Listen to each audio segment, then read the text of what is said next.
Guess who's black? Black Adam. Adam's black. Black Adam. Guess who's black? Guess who's black? Guess who's black? Guess who's black? Guess who's black? Guess who's black? Guess who's black? It's right! That is the final entry into our worst movie ever run on the DC Extended Universe. It's the Black Adam movie. It sounds racist, that intro, but actually, it's totally literal and okay. We agree that's okay. It's literally called Black Adam. That's what the movie is called. And the whole film is building up to in that wonderful superhero trope. So what should we call you? Black Adam title screen. It is mad that this movie and the movie we're doing in December have the exact same punchline ending. What are we going to call ourselves? What are you? Some kind of Fantastic Four? What are you? Some kind of Black Adam?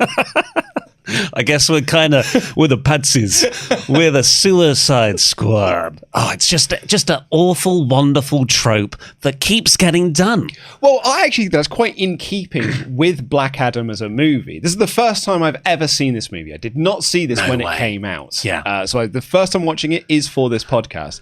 And I think what you've just said then is quite emblematic of my thoughts on this movie, which is, boy, is it derivative. Yes, because do you like Ant-Man? Don't worry, there's one of them. Yeah. Do you like Doctor Strange? Don't worry, there's one of them. Do you like Superman? Don't worry, we've got two of them. Do you like the Falcon from Captain America? He's here too, kind of. Yeah. Hey, did you like Terminator 2 back in the day? Yes. Oh my God, I got such Terminator 2 vibes. Because there's a fucking annoying kid.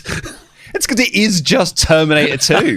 The relationship between Black Adam and Amon is John Connor and the Terminator. Yeah, but without the charm or the humour or the warmth. Even like down to, you should have a catchphrase. And you've got to get these catchphrases in there. When you you say "Hasta la vista, baby." You say, "Tell them the man in black sent you." Mm-hmm, It is so. However, if I can, put my positive cap on, it's all right. Hey, this is one fantastic 2-part half-hour episode special of the Justice Society. Did you get the sense that whenever Black Adam came back, it was rubbish? But when he left, it got really good. This is a Dr. Fate movie. This is a Dr. Fate, and Hawkman's great as well. Yeah, I was going to say, all the stuff between Dr. Fate and Hawkman. Less so Cyclone and Ant-Man, but... Atom Man. Antom Man. Antom Man. He's even got the Deadpool eyes. Yeah. Because, his mask... Anyway. But I think they give spirited performances. Very much so. Yeah. They are surplus to requirements. The film is exactly the same with or without them. But Dr. Fate and Hawkman, genuinely quite good. Yeah.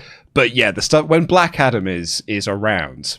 Despite the fact what The Rock keeps saying, he is not the central character of the DCEU. No. But that is the story of Black Adam. It's not the last movie in the DC Extended Universe. That'd be Aquaman 2. Which I don't think anyone has seen.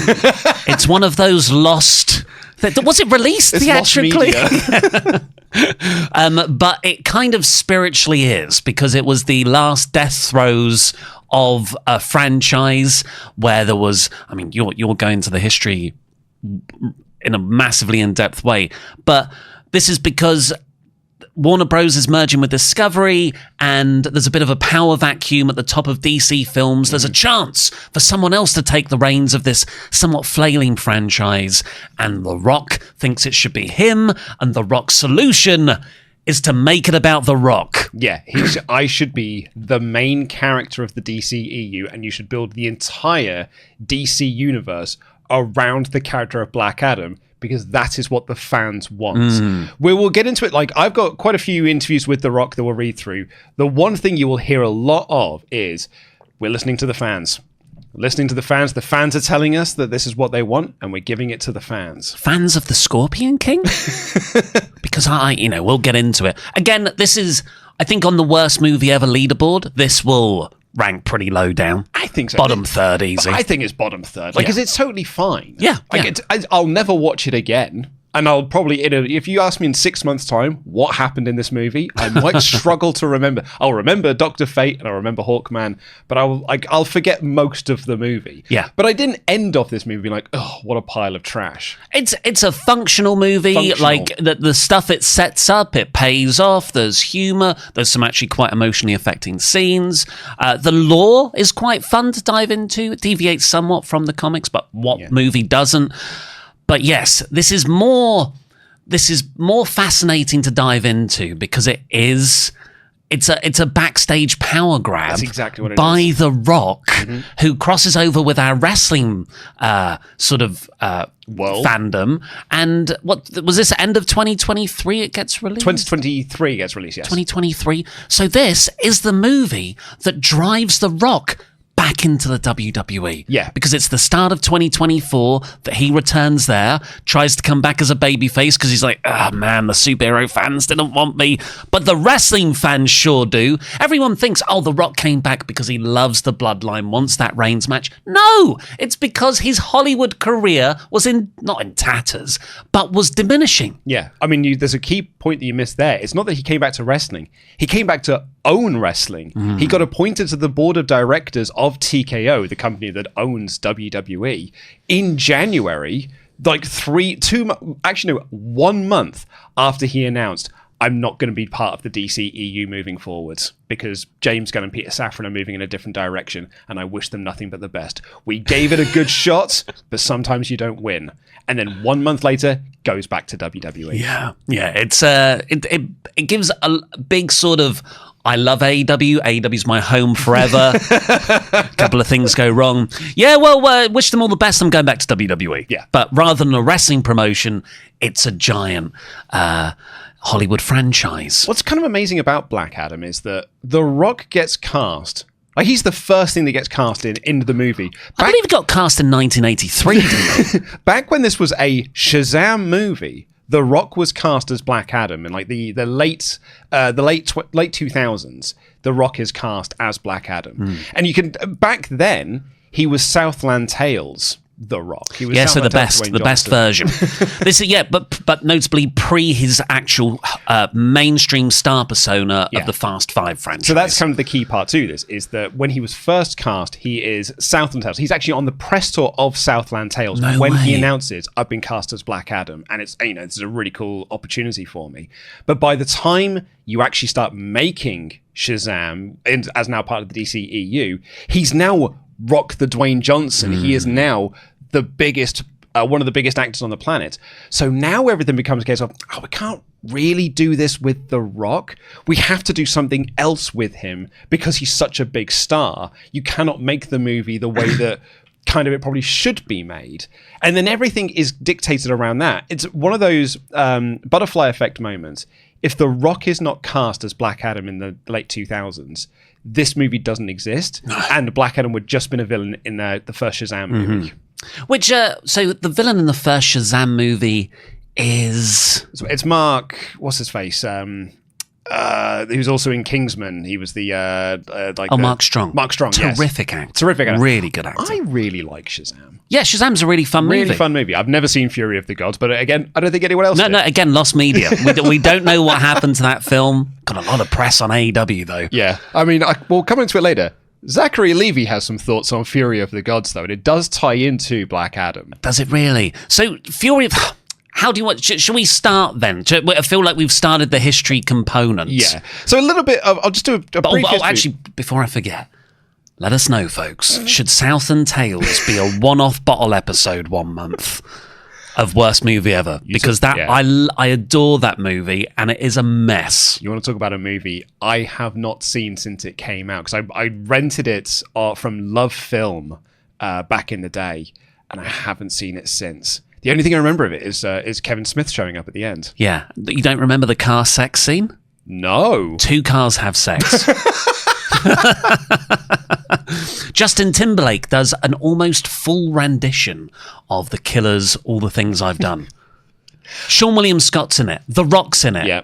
I just remember, like, way back in the day, your and I's early podcasting career, there was a guy who used to leave a comment on our videos who was a massive fan of Southland Tales, and you and I used to make fun of it on the podcast regularly, and he would always get in touch to be like, guys, it's a misunderstood masterpiece. I think you've misunderstood my position. I was agreeing with the guy. I probably brought it up once and he saw a kindred spirit. No, I saw that at a cinema, huge Donnie Darko fan. It was Richard Kelly's movie after Donnie Darko. I saw it at university, it would have come out. Yeah. You know, he had the world at his feet after Donnie Darko, could work with anyone, but he chose Sean William Scott, The Rock, Kevin Smith, Justin Timberlake. Because it was Southland Tales, that was his next one. He also did that one that is the Twilight Zone. The Box. With Cameron Diaz. With Cameron Diaz, that was the third movie. That was the third movie. Yeah, and then again, that's lost media. I don't think that's around anymore. But yeah, that would be a really fun one to do. Yep. Again, I just listed the bunch of things that happened. Because I think it's a crap movie as well. Oh, yeah. I mean, it is pretty awesome. Half of it is crap, but the good bits are so good. Mm-hmm. You're like, oh my God, this is transcendental. So, little brief history on Captain Marvel as a character. I've only got like a couple of lines here, but I thought it's interesting because I actually don't know a lot about Captain Marvel as a character / Shazam. Which in comic book terms. In comic book terms, yeah. So, first debuted for Fawcett Publications, Whiz Comics #2 in 1939. Mm-hmm. And quite interestingly, DC sued Fawcett Comics because they felt that Captain Marvel was a carbon copy of Superman. And they were like, that's too much for you've stolen our likeness. And because the declining popularity of the comic, they ceased publication of it in 1953. And then DC licensed Captain Marvel from Fawcett Publications to be part of their DC roster. If anyone wants to read up on this more, there's an excellent book called Men of Tomorrow, and it is about the 30s and 40s comic book publishing industry. And it is just run by shysters because it's all that sort of stuff. Yeah. This was not birthed out of a wonderful, creative, freeform time. It was just a bunch of like really hard-nosed businessmen publishers who screwed over everyone, did lawsuits. You know, it took like 40, 50 years for Jerry Schuster and Jerry Siegel to be properly credited for Superman. Yeah, and it doesn't stop there because by the time that DC are now doing their Captain Marvel, Marvel Comics have launched their own Captain Marvel. So they tell DC, you can't do this anymore, which is where the character gets renamed to Shazam. But originally the title of it was Shazam, the original Captain Marvel. And then Marvel sent them a cease and desist letter. And I think that this is a very pointed name that they gave it instead, which was Shazam, World's Mightiest Mortal. Yeah, Infinity +1 though, so we win. But in March 2007, The Hollywood Reporter reported that DC were developing a Captain Marvel movie with John August writing a script. So he had written 1999's Go. He also did good movie. Titan AE. Oh, wow, okay. Both Charlie's Angels movies. Hey, that first Charlie's Angels movie is fun. Yep, and then maybe the second one's all right too. Then kind of got into a bit of a Tim Burton world because he wrote Big Fish, Charlie and the Chocolate Factory, and Corpse Bride. And he would then go on to do Frankenweenie and Dark Shadows. And like his last credit is the remake of Aladdin for Disney. Okay. But what's kind of great about John August is that his blog from this time is still it's still there. He's got all of his stuff archived. So he's got a lot of his blog posts from when he was working on this original Shazam movie, Captain Marvel movie, alive and well. By the way, everybody, Luke has been turning to me every so often over the last couple of weeks, and he'll gleefully say to me, I've got 15 pages of notes now. I've got 20 pages of notes now. I think 30 was the last time you... It was mid-20s. And I've actually trimmed it down this morning as well. I've got rid of some of the Harim Garcia quotes. So I'm like, you'll just repeat what The Rock told you to say. Who's Harim Garcia? That is one of the producers of $7 Productions. Right, So okay. it's the Rock... it's Danny's brother. Yes. So The Rock's sort of former brother-in-law. Yes, so it's The Rock, Danny Garcia, and Harim Garcia. Yes. They're the trio of $7. Harim Garcia, the creative force behind Red One. Yeah, well, of course. Is it Red One or Red Notice? Red Notice is Netflix. Red One was his Santa Claus movie. But both of them are red, and they're both starring The Rock. Yeah, and both did great on streaming. Red Notice is The Egg. Yes, that's the one. I keep getting those two confused. With Wonder Woman in. It's not confusing, folks. The process of getting hired to write it has taken months. It started with a call from my agent asking, have you ever heard of Captain Marvel? The answer was an enthusiastic yes. I was vaguely aware of the character growing up. Yes, I saw the live-action show, Let Us Never Speak of It Again, but it wasn't until the character's recent resurgence in the DC Comics universe that I started paying attention. Not more than a month before my agent's call, I'd read a JSA and thought to myself, someone should make a Captain Marvel movie, and now they are.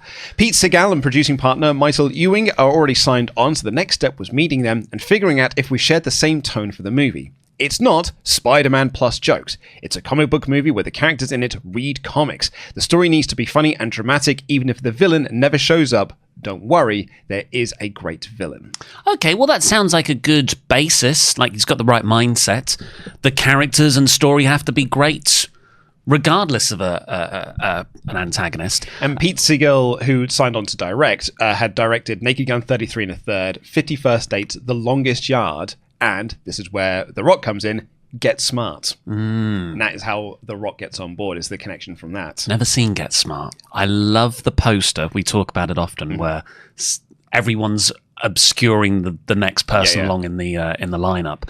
But I did try to watch it a month ago. I just popped it on, me and Anna watching stuff at home, and within 15 minutes she was like, I thought this was a different kind of movie.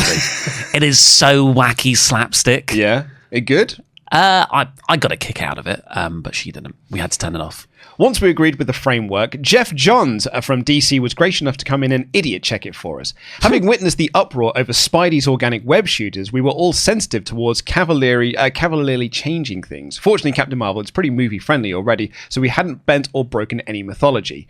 In my head, the movie is called Captain Marvel, but for legal reasons, it will almost certainly be some variation on Shazam. I grumble because people inevitably assume that is the hero's name, when it's not. Shazam is the old wizard. It's like calling the Harry Potter movies Dumbledore. Then again, the hero isn't a captain and doesn't live in the Marvel universe, so you get a confusion either way. I can already anticipate the natural questions which will come up, most of which I can only answer, I don't know, or I'm not allowed to say. And I should reiterate this standard disclaimer, most movies don't get made, but I'm really hoping this one does. Spoilers, it did not get made. Oh, what are you talking? Eventually, something got made. But not his version of the movie. Just to go into, because, you know, the patron saint of this series, Jeff Johns, has been referenced. Yeah, this was in the early noughties. Jeff Johns, pre all the big event stuff he was doing at DC, did a run on Justice Society. So in the sort of confusing versions of Justice whatever, got the Justice League, of course, that's the big hitters. Justice Society, or JSA, Justice Society of America, that is the OG team. I think like 1940s, before the Justice League. And it was I don't think it was Captain Marvel, but it was people like Dr. Fate, Hawkman, those characters, not the sort of DC ones you would think of.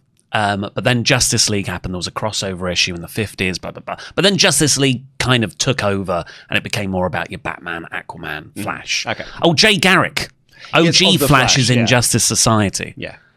You know. But then it sort of got various versions of relaunch. But in the John's run of JSA, that is where he sort of updates Captain Marvel and, crucially, Black Adam. Yes. Black Adam joins the faction, as it were, and people are uneasy because Black Adam has this different morality, which is, I will kill people. And it's in that era, is that where they started to introduce like Kandak and things like that? Yes, yeah. So I think before then it was all Egypt. Yeah. But then they just created a fictional place, which is very DC. You know, you've got Metropolis and Gotham rather than places like New York in Marvel. So yeah, they made Kandak, which is this before the pyramids. Yeah, it's really funny when before Rome. People talk about DC and they're like, I don't know why people live in Gotham. You're like, it's such a crime place, just move out. I was like, where are you going to move to? Metropolis. And there's aliens roaming around that place and giant robots and stuff. It's a terrible place to go and live. Central City, half of the people got killed. August actually did catch some heat from his blog by places like Ain't It Cool News, because he did write in one of his blogs, I'm struck with the same realization when I encounter trying to watch the Honeymooners or black and white movies. Wow, old things suck. What, in terms of Captain Marvel? Yes, because he was writing about, I was reading a bunch of old Captain Marvel comics to get a good feel for the character and sort of feel for the lore, and my takeaway is, old comics suck. And that got him a lot of flack from the Ain't It Cool Newses of the world. Well, yeah, of course it will. The Harry Knowles and quite a... You know, looking back, I was part of that fan base, but quite a toxic fan base at times. Yeah, I would say so. Yeah. They would have been the people who kicked off about the organic web shooters in Spider-Man, but you just don't know. Who cares? I've said it before. I find it really difficult to read, I would say, late 70s comics. Yeah. They're just so on the nose, walls of text. It's very episodic. You know, there's brief glimpses of like Neil Adams runs and stuff, but even then it's just like it's all interior monologue of Batman. Yeah. And it's not until really Frank Miller on Daredevil and Alan Moore on Swamp Thing, so late 70s, that it updates to like what is recognizable to a modern reader. Yeah, and like even like Frank Miller stuff is still walls of text. There's still loads of like you read Daredevil Born Again, that is reams of text, and it is like internal monologues and things, or like a narrator explaining the situation. But it does not feel as oppressive as if you read like a 60s Daredevil comic, which is just thought bubbles everywhere. Yeah, I think if there's wrestling fans watching, it's like everything pre that Miller Moore bit is kind of like watching 80s Hulk Hogan and Andre the Giant. Yes. And then all of a sudden, Frank Miller and Moore jump into the Attitude Era. Yes. Like it's a, whoa, what's happened here? But Captain Marvel, inherently, I've never quite got as a character. Because, you know, it's 7 kids sometimes who turn into one old dude with the power of Shazam, and it's like, it's the body of an adult, but he does have the mind of a child, or seven, and it's just that feels like it would have been great in the 40s for kids to read. It's designed for kids to go, I can be an adult and be and have all these superpowers. Like that's the wish fulfillment thing. But as soon as you get past the age of 12, I can never really quite get on board with it. It feels a bit odd and perverse in the way that what's the film with Robin Williams where he ages really? Is it Jack? Jack, yes. And he's having the relationship with the teacher, and you're like, but you're 9. Yeah, you know, is it Big? Well, Big is the example that John August keeps giving as one of his blog posts. It's Big with superpowers. But in Big, Tom Hanks does do a sex in that movie. And he is a child. And I just can't. That always holds me at arm's length. Yeah. In August of 2008, John August handed in his first draft that was titled Billy Batson and the Legend of Shazam. Billy Batson is the kid that turns into Captain Marvel. So I did read through this script. There's a lot of cute references within there. It's set in Fawcett City, which obviously was the name of the publishers. The comic shop that they go to is called Whiz Comics. Billy's dad is called CC, which is a reference to CC Beck, who once wrote an opinion piece in a fanzine called Rocket's Blast Collector titled The Demise of Captain Marvel, which was critical of the DC lawsuit against Fawcett Comics, and would actually then go on to draw issues of Shazam's revival. So CC Beck is referenced within this. We get flashbacks of Black Adam in Kahndaq, or Teth Adam in Kahndaq, along with his family being attacked by a group of Hawkmen, and his family are killed. Oh, attacked by Hawkmen? Yeah. Teth Adam then goes to the Rock of Eternity and is met by the statue embodiments of the 7 sins of man, and finds a woman called Maya who says she can bring back his family. But he's stopped by the wizard Shazam, who tells him, look, I chose you to be the champion, not a dictator. And he traps him in a scarab, with Maya promising one day Teth Adam will return. So he goes to the 7 demons, not the 7 wizards. Yes, the 7. Yeah, it's the embodiment of the 7 sins of man. Yeah, okay. Yeah, those are, it's, envy, pride, whatever. Yeah. Those that they do all like change that slightly in this movie version, because they're the 6 demons. Yeah, and they don't have the personifications of sin. In the present day, we have our comic book nerds, Billy and his foster brother, Freddie, who have got their foster parents, Kitty and Dale Groot. There's like a running theme throughout them meeting with a social worker. When Billy Batson gets the powers of Shazam, he him and Freddie move out into their own place, living with their uncle, who is obviously the grown-up version of. Okay. That's fun. Very big, again. Yeah. Very, very big. So there's a lot of stuff with them, and they're also like broke, and they're always like trying to look for ways to make some money. At night, Billy gets visited by a Bengal tiger who takes him to an underground passage where time is unknown, and he sees a vision of his parents with these like Indiana Jones types investigating a tomb, and Black Adam appears in front of him and says, bring her to me. It's like a dream sequence. There's a wacky scene at night the following day where the whole street that they live on loses power, with the exception of Billy's computer, which still works and it's still connected to the internet.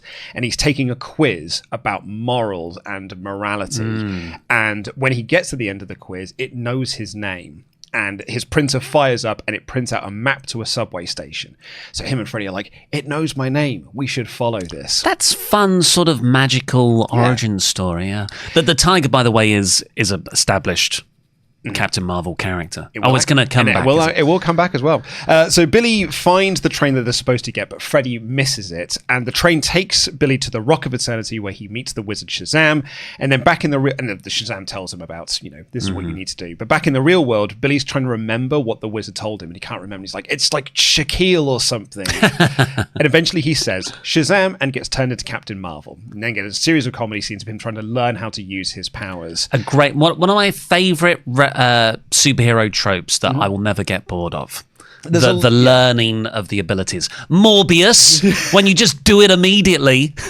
There's a lot of what's in John Augur's script that feels like there's in the Shazam movie we get in 2019, which is like Freddy filming it as well. So he then starts like selling those videotapes to make money, which is how they can afford to get their own place. There's also a rescue scene involving a blimp that involves Butia Sivana, who is the daughter of Thaddeus Sivana, who is a bad guy. Villain within the Shazam world. Dr. Sivana. Dr. Sivana, yes. We get another nightmare about 53 pages in, where he gets... This is the second time that Black Adam shows up in the movie to get this vision of, like, bring her to me. So Captain Marvel goes to the Rock of Eternity, which he manages to get to via the basement of the comic book store of Wiz Comics. And he finds Maya, who tells him that Black Adam is buried in Kandak and he is the true champion. And back at his house, Kitty, the foster mother, finds the scarab stuffed within a toy Bengal tiger. She was like washing it because it was dirty. It's like his cuddly from a childhood thing. That's sweet. And she washes it and she finds the scarab trapped inside it. Billy and Freddy go to meet Dr. Ted, who's another character. I don't think it is Ted as in Savannah, but they go to meet this character about Kandak and his parents. And Kitty reveals in a separate scene that Dr. Ted came around a few years ago asking about Billy. And maybe he knew something about the scarab. Kitty and Dale then take the scarab to Dr. Ted and try to sell it to him for millions. And Dr. Ted's like, I know a buyer for this, but don't worry, it's in safe hands. Just like Peter Parker trying to use this stuff to make a quick buck, He, Dr. Ted, when on his own, opens that up and he has a flashback to 12 years ago where he was with Billy's parents when they were in that tomb, and he double-crossed them because they were taking money from Savannah, and he then, through all the ruckus, the dad, Cece, dies, and the mother escapes, tries to hold the mother hostage, but she escapes. And in the present day, we see that Ted has released Black Adam, and Billy's powers then start to fade as Captain Marvel, and Black Adam takes over the body of Dr. Ted. There's a line from the script here. We reveal Dr. Ted over Adam's shoulder, semi-transparent. He's not physically there, but rather a voice in Adam's head. They're two souls in one body. And Dr. Ted convinces Black Adam to beat Captain Marvel and use Maya to bring the family back to life. There's a scene where there's a comet coming down to Earth and like Captain Marvel has to rescue it. But it turns out it was actually a setup by Black Adam. He just got an iceberg to fake a rescue scene for Black Adam to rescue a city to convince Captain Marvel he's actually a good guy. But Freddy is like, I don't think you should trust this guy. And Captain Marvel's like, but he rescued the city. I should be teaming up with this guy. We need to have his help. We're using the same magical powers. This is obviously a team up. Exactly. And Freddy's like, look, you just see me as the sidekick in all of this, which again is also in the 2019 movie.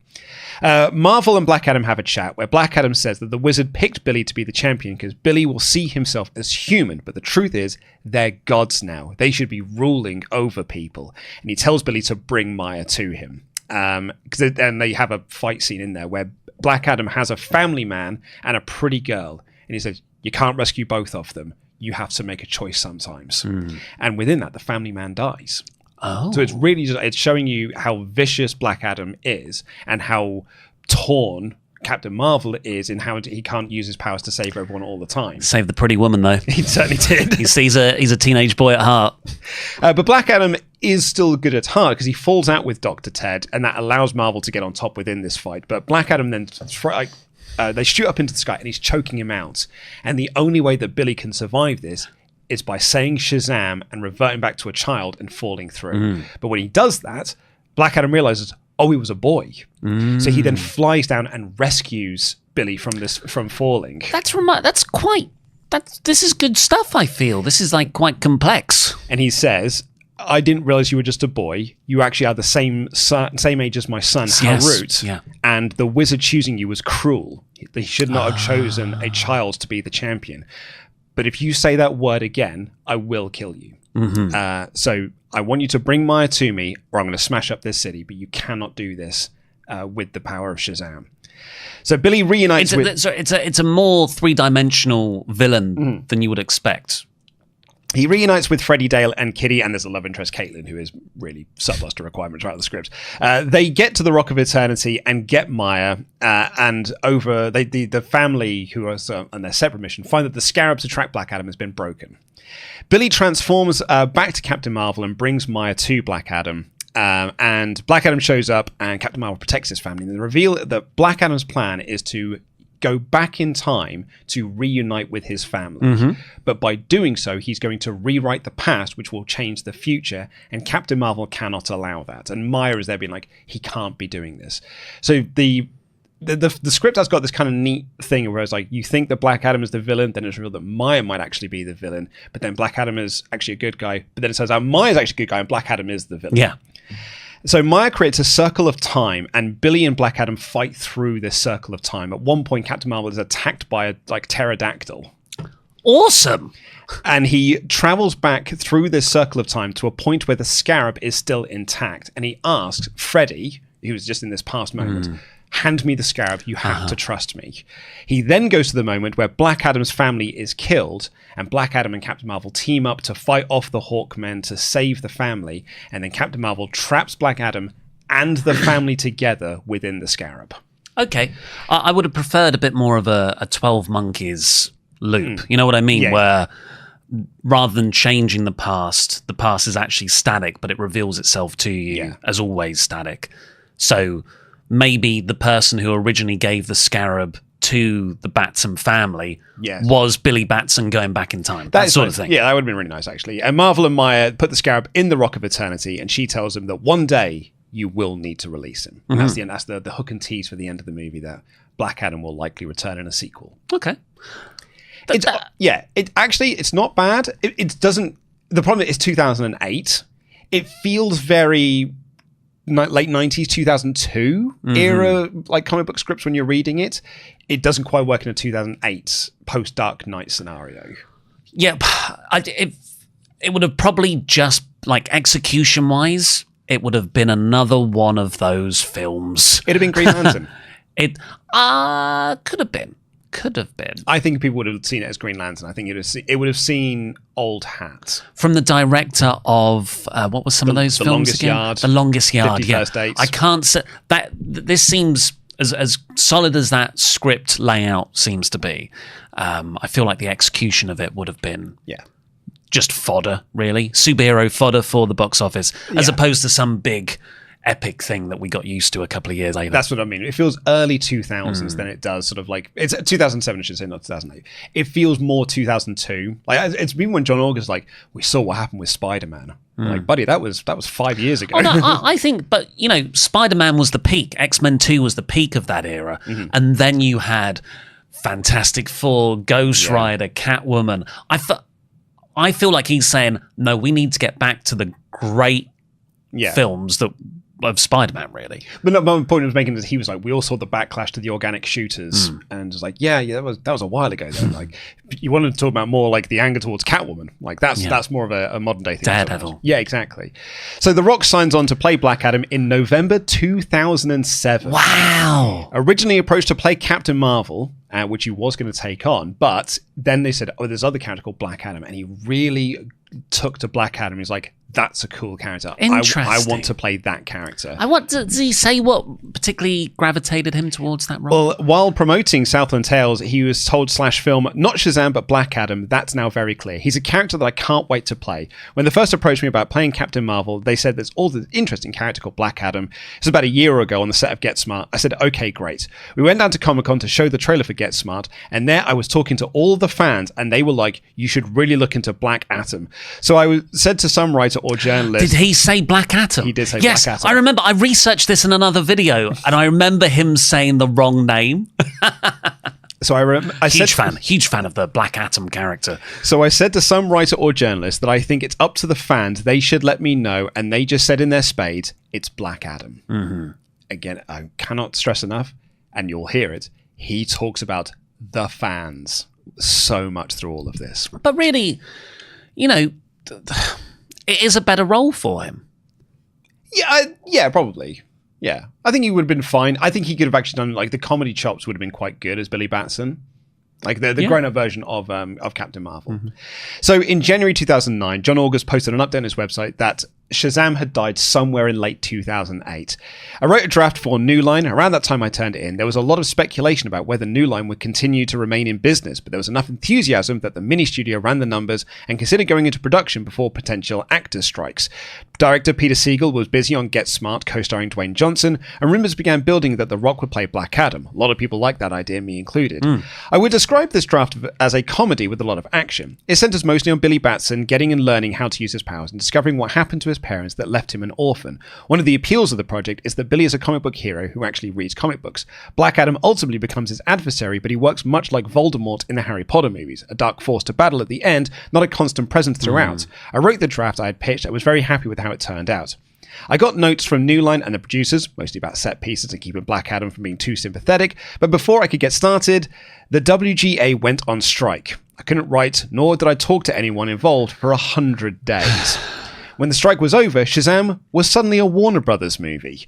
The new executives at Warner Brothers said that they agreed with New Line notes and told the producers I should go ahead with my rewrite. We weren't on the official production schedule, but there were discussions about budgets and timelines. We were definitely Pete Siegel's next movie, and many of the stories coming out the press junks for Get Smart were about Shazam.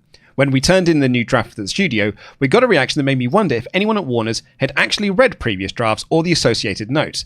The studio felt that the movie played too young, they wanted it edgier, they wanted Billy to be older, they wanted Black Adam to appear much earlier. I pointed out that Black Adam appears on page 1, but never got a response.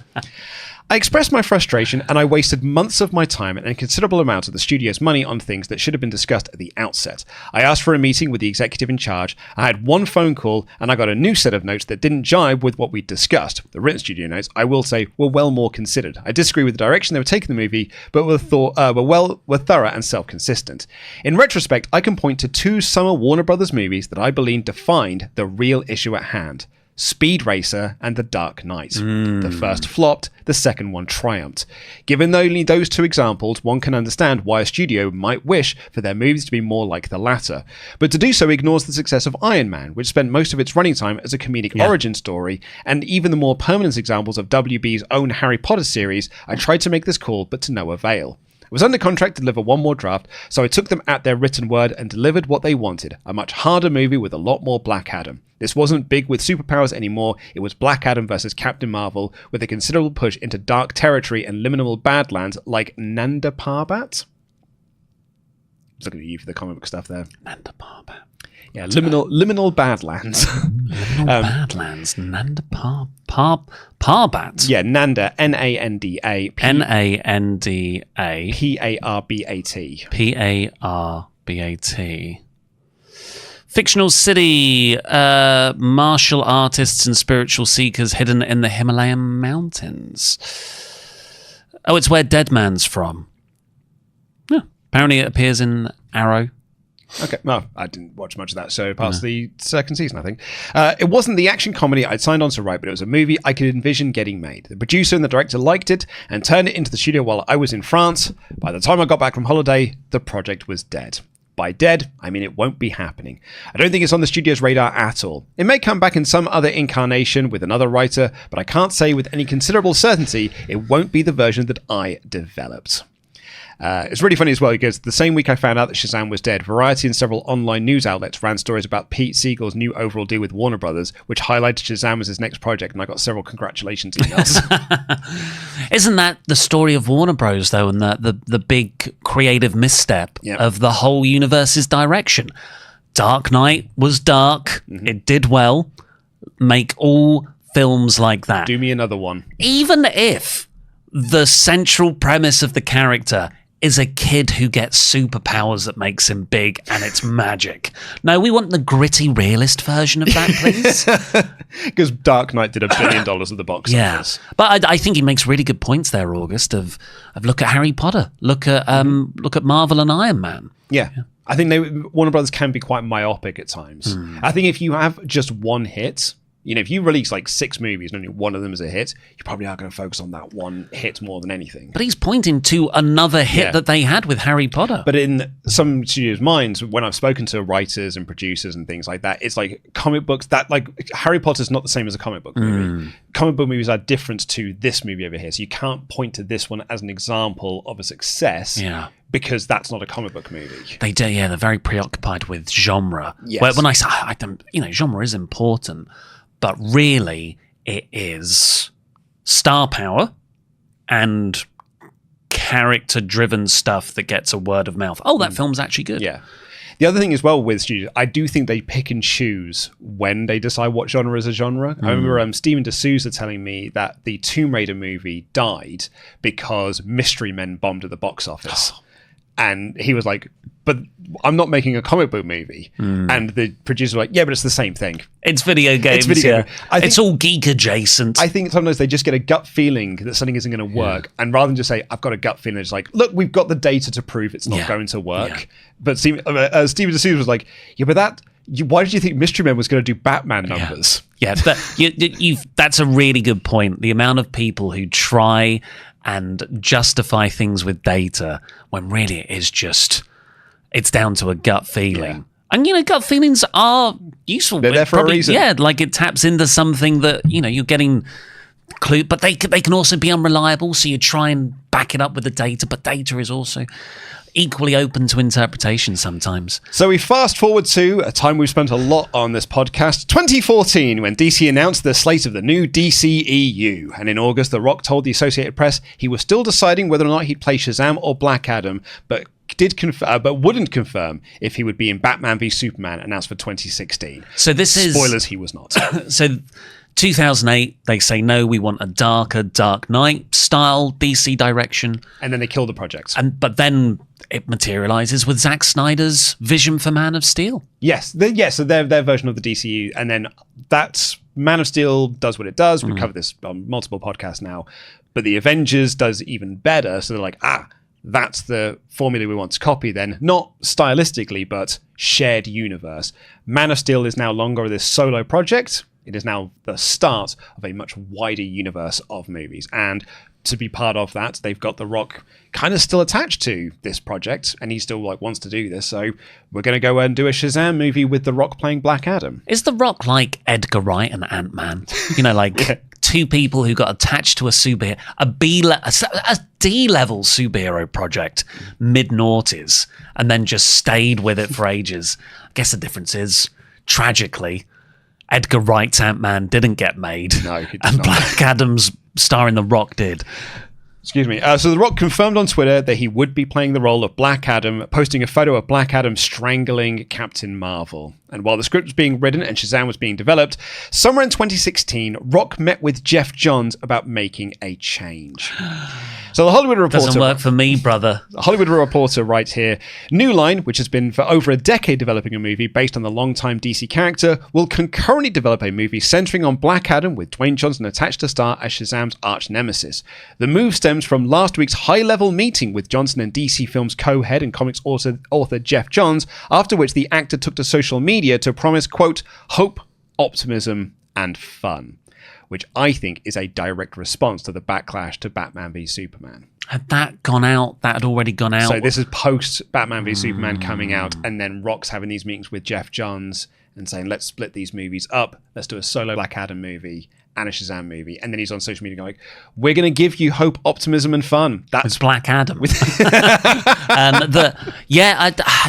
I think DC, as we've covered, after Batman v Superman, they are panicking because they're like, oh god, we had this vision, and they butcher Suicide Squad. They butcher Justice League, although that's its own thing. It's a 2-podcast series, you might say. Yeah, those were the 2 films that, following Batman v Superman. Yeah, and there's Wonder Woman in there as well. Wonder Woman, but was weirdly good. Also had fun, optimism, and hope baked into it. It wasn't like the studio shadow was like, make this optimistic and fun. It was like, oh no, we've already done that. Yeah, it's so fascinating how The Rock was an almost non-political force in his early wrestling run, but then he moves to Hollywood and does become quite a political operator. So it was like, took lessons. Yeah, he's lessons? Took lessons from the wrestling world of like, this is how I've watched people maneuver into these positions, taking a lot of that and then applying that to the Hollywood world. I don't think it was... Look, this is my speculation. I did a video on The Rock's sort of arc in this regard, so you can go and watch that. But the central premise was he sort of had it all handed to him in wrestling. He didn't need to play political games. And I think genuinely, at his heart, he's quite a generous person. Just based on behaviour and things, how he treats others. Piss bottle for you, piss bottle for you. Well, I think you can look at his run as the top guy in WWF in 2000, and he is not winning a lot. He's very unselfish. Very unselfish. Sells a lot for everyone. Yep. And loses loads. Loses the title loads. Loses it when he really shouldn't have, twice. Yeah. So I think, he's like, it's all good. Like, I just want to help you. Great. I'm grateful, man. Thanks for the opportunity. Quite John Cena in a way. Yeah. But then he goes to Hollywood, and actually it's cutthroat. And all of the goodwill that he started with in wrestling, where he didn't have to play those political games because he had all the gifts and the generational background, he doesn't have that in Hollywood. And he sort of bounces from action movies. You can see his career going down the family-friendly, straight-to-DVD path, and he starts trying things. Southland Tales, and then thank God Fast 5 happens, and Fast 5, he comes up against a bit of a political operator in Vin Diesel. And then that is when the sort of new force of political player Rock, Dwayne Johnson 2.0. Dwayne Johnson happens. Yeah, it's an interesting thing. He tweeted recently as well that he learned a lot from the Smashing Machine, and he can't wait to announce his next project. And everyone was like, I really hope it's Jumanji 4. Huge swing back. I'm going right back to where I started. It's so tough for that guy, because all he wanted to do ever was make art house movies. But he just couldn't do it because he was put in some specific slot of a big, brutal action guy. So the Hollywood Reporter continue here. On a deeper level, the meeting led to a reconfiguration of the Shazam movie. Johnson had been attached to play Black Adam since around 2008. Since that time, he's become arguably the biggest male actor on the planet. To execs, it made no sense to have a man of Johnson's stature just be the villain and a supporting character in an expensive tentpole. Thus, the decision was made to spin Black Adam off into his own movie. Adam's screen takes involves him being an anti-hero, also mirrors recent developments in the DC comics, in stories written by Johns where Adam was still a villain while fighting against enemies who sought to enslave his people. Sorry, recent comics. That's what they write here, yeah. Circa 2003 to 2007. Oh, just a decade before. But by the way, just we'll probably cover it in the play-by-play review of the film, but this Black Adam character, Kandak, all that, very influenced by the New 52. Right. Sorry, not the New 52, 52, which was a sort of groundbreaking series at the time. It was weekly as opposed to monthly, so that's why it was called 52.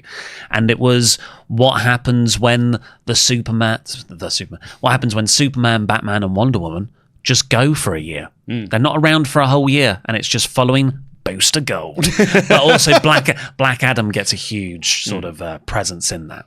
So that story broke in January 2017, and by July, Johns confirmed that The Rock would not be in Shazam. Rock told MTV that while he wouldn't be in Shazam, the two will face off in a future movie.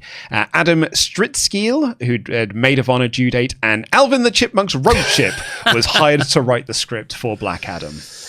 But while working on Black Adam, there was a pitch made on how to debut Black Adam into the DCEU in another movie. And The Rock at this time was doing interviews and on Twitter and stuff being like, guys, you are not going to believe how we're going to debut. It's going to be so cool how we're going to debut Black Adam. You're not going to believe it. And that plan was to be the villain in Suicide Squad 2. Huh. So the story was going to be, for the script they had written, that Task Force X are sent to investigate weapons of mass destruction, only to discover it's actually Black Adam. That's obviously that is a riff on real life. Kandak is kind of a quasi Middle Eastern state. That a lot of this is a lot of New 50. Sorry, not New 52. A lot of 52 and that era is, it's 2004 to 2005, is heavily influenced by the Iraq War and 9/11. As a lot of things were. Yeah, and so weapons of mass destruction fits within that whole kind of narrative. But that's really interesting considering what we do get in the movie of Black Adam, which is a task force, an Amanda Waller directed unit capturing Black Adam to put them in a Task Force X, which is the actual name for the Suicide Squad. What are we? Some kind of Task Force X? in a sort of a prison. Yeah. I thought that as well. When I read through like the history and stuff after watching the movie, I was like, I wonder if The Rock, when they're going through development plans and stuff, it's like, we should still keep hold of this idea of a task force being sent in to stop Black Adam, as I was going to be introduced in Suicide Squad 2. I think it's a good... it's a good story, that totally fits within Waller's remit. We can't do this publicly with like the full-on Justice League, so it's weird that Justice Society eventually get used because they're more American foreign policy. This is like Waller and Task Force X is, but the Black Ops, the CIA operations to talk about these guys. Topple Cuba or do misinformation campaigns in other countries. Or Starro. Or Starro. So that's why the Suicide Squad, who are not meant to be affiliated publicly with the United States, would go in, operate as a dark unit to take out a foreign actor, really. But much like the Shazam movie, the idea for Suicide Squad 2 hits the same problem. Screen Rant writes in 2018, what changed is the question that has now been raised if Black Adam isn't involved. He may have only been set to be a minor character, but was a driving plot point and a massive character to introduce, likely laying the foundation for more appearances sooner rather than later. One factor could be the recent fast-tracking of Birds of Prey has received, as it bumps Suicide Squad 2 in Warner Brothers' production schedule. With Johnson's ever-growing schedule, he may just not have the time anymore. His removal from the script could have come up with the recent reveal that Gotham actor Todd Schwarstrick is co-writing the script, possibly indicating some changes are being made. It's a tricky situation at the end of the day, and given all the uncertainty surrounding Suicide Squad 2 to begin with, it may be a while before we know for sure when Black Adam will be introduced. The key to that, though, is he's too big of an actor to be a minor role in someone else's movie. And that would be correct on paper. But I think that could be a good reason for people to go and see Suicide Squad 2, particularly after Suicide Squad 1 was such a flop. It's Will Smith versus The Rock. Yeah.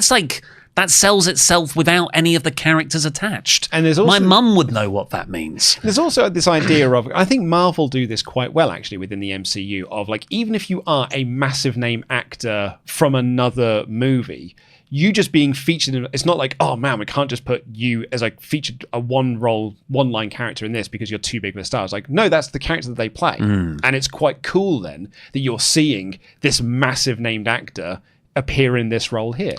But has there ever been a legit A-lister? Let's not go too deep into what an A-lister is. All right, Marie. As a Marvel villain, because it's Christopher Eccleston, it's Tom Hiddleston, it's Harrison Ford. Actually, that is probably the highest profile name villain. Yeah. But it's usually, to be honest with Marvel, it's not actually the actors doing the heavy lifting. It's the characters who are on the brand name, and you build up the actor draw through that vehicle. But I think that the reason to put The Rock in it is a bit of marketing for the Black Adam solo That's movie. exactly it. So Stritzkill completed a script in April 2018. Johnson told Yahoo that he felt like it was going to be a 2019 movie. This is Suicide Squad 2. This is Black Adam. Right. He's quoted here, "It's this phenomenal opportunity for us to nail the tone and make sure he's badass. Also, we have intrinsic DNA ties to a lot of other properties in DC." Second draft handed in 2018, but Johnson confirmed that shooting would have to be delayed due to his commitment on Jumanji: The Next Level and Red Notice. And then Shazam was released by Warner Brothers and did really, really well for them. How well did it do? Do you have the numbers? I don't actually have the numbers for Shazam. What I do know is that because it did so well for them and it was received really well by critics and fans, that plans for Black Adam were pushed forward to be shot in July 2020 with Jaume Collet-Serra, who directed Jungle Cruise with Dwayne Johnson, was brought on to helm the movie. So the domestic box office was 140. Just massive. Not by today's standards, but I think DC would have loved that. Yeah. Worldwide, though, 366 on a budget of 85. So, and also for a lesser known character with not a huge name lead. The general rule of thumb is domestic. You want to make double the budget. Yeah. So they fall shy of that by about 20, 30 million. But worldwide was rather large, actually, comparatively. And, who knows about the licensing and VOD. Merch and stuff like The that. Rock tells you how important VOD is. Over-the-top streaming services. So that's good. So Rock again confirmed... It's much better than Fury of the Gods. Rock again confirmed that Shazam would not be in the movie, but members of the JSA would. Yes! Production gets delayed due to COVID. In August of 2020, Johnson reveals the lineup for the JSA will be Hawkman, Dr. Fate, Atom Smasher, and Cyclone. And when a fan complains that Hawkgirl is not part of that, he replies, "Hawkgirl was 100% in our original JSA team. Sadly, it's a complicated story that I'll share with fans down the road, but it opened up the door for another awesome opportunity for another actress to come in and crush the role of Cyclone. I believe it all works out how it's meant to be." Aldous Hodge, who played Hawkman, also said her not being in the movie Hawkgirl is intentional, and what they keep alluding to is she's going to be in the sequel. We're going to introduce Hawkgirl in the sequel. And there are other ones that's like, it's too complex of a character to introduce within this movie. Yeah. Look, there is always going to be a fan that asks, why isn't this person in it? And then there's always going to be a bunch of social media accounts or YouTube channels that will hop on that like it's a big thing. I'm a huge DC fan. I do not care about Hawkman or Hawkgirl. Right? Did you like her in the new Superman movie? Yeah, she was fun. She was really good. Surprisingly so, because they're both such rubbish characters. And that's the joke. In the comics. Look, they've got such a weirdly complex backstory. They're original ancient Egypt lovers, and they die and they get resurrected, but then there's another version where they're actually from the planet Tharanavar or something. And Nth Metal, and the Nth Metal's cool. Tharanavar is actually quite cool. That's sort of with Adam Strange and stuff, but there are no good Hawkman stories. But there probably was in the Justice League cartoon. Oh, okay. Because I think Hawkman and Hawkgirl are both in that. That's a blind spot for me. I think that's where maybe some of the fandom comes from. Not from your silly comic books. or movies. But from the cartoons that I watched when I was a kid. So in September 2020, Rory Haynes and Saurabh Noshiravani come on. This is their first credited film role. They had done a TV show for the BBC in 2018, but they wrote a new draft. The film gets its new release date of July 29th, 2022. Production finally begins in 2021, April. And that's when The Rock started making his political moves. In April 2021. So, yeah, pandemic was a huge... I think there's two big things that happened to the superhero genre around this time. Endgame. Endgame, I think we will look back on it as the peak of the superhero genre. Yeah. Just like Westerns probably peaked in the mid-50s. I can't say with what film. And then let's not say there are no great Westerns post that, but they are fewer. The popularity has waned. Yeah, the fewer, and they are different. And weirdly, one gets referenced in Black Adam. Yeah, Jean Collet Serra is just like, it was a big inspiration for him when writing the movie, so it's featured within the movie. Yeah, sorry, what's his name? Jean Collet Serra. Serra, he really stinks of the worst kind of movie fan who can make films. Oh, I'm just going to fudge in references. But why? Because they're good, aren't they? Well, we're doing this with Warner Brothers, and it's already in the library. It's quite easy for me to license. Terminator 2, Good, the Bad, and the Ugly. It's just like, oh, what's your favorite film? Any film school student ever? Oh, it's probably The Goonies. It's Back to the Future, Godfather Part 2. It's like basic bitch film choices. One of the first films I worked on out of university, the guy who'd written the script was the sort of director that you're talking of there. And his script is just like every little bit in like square brackets, like this is a reference to. Like he'll be like, the camera moves this way, open brackets. This is a reference to Evil Dead 2. Yeah. And there was a point that was like, this is a reference to Doctor Who episode, da-da-da-da-da. I'm referencing this within. Which is like, I've been, the reason I can make fun of this person is because I was also that guy. I'm sure you were also that guy. Well, we grew up with like Kevin Smith and Edgar Wright. Edgar Wright, exactly. Yeah. Spaced and stuff. But Spaced is built around film references and references to other TV shows and music and something else. And Kevin Smith is littered with pop culture reference. And actually, Quentin Tarantino. Yeah. You know, like I think he probably weaves his much nicer into like general chat about things as opposed to Kevin Smith, who's just like, let's talk about Star Wars for 5 minutes. But I think that because they're like the generation, like Gen X, I guess. Yes. They're doing that for the first time. Yeah. It wasn't like pop culture was littered with references to pop culture before then. So it's very exciting and fresh. But then, post then, it's like, but it's not new anymore. It's sort of better to have your films and art stand alone as individual things. And sure, reference things, but don't do it so obscenely and obnoxiously as in here. Have you ever seen Hunt for Red October? Yeah. So you know Kevin Smith did a rewrite on that script.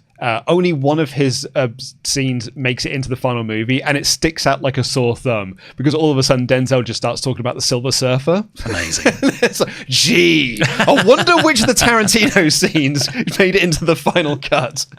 So Danny Garcia tells Variety in May 2021 on the subject of Black Adam getting sequels, quote, "We want to do many. We're excited about our long-term relationship with DC on this property." And The Rock put out a tweet, quote, "The hierarchy of power in the DC universe is about to change." That is one of those brilliant worked shoot lines because it works kayfabe, because Black Adam, he's going to be one of the big bosses, but also behind the scenes.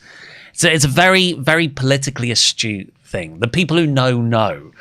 Sorry, I didn't finish my point though. Oh, sorry. No, it's my fault. I forgot we went on a tangent about Hunt for Red October. So yeah, there was the Endgame bubble burst. Yes, yeah. And the other thing is the pandemic. You know, it's like everything sort of stops. People are not going to the cinema as much. No. How can you have these superhero films that have such high budgets and casts?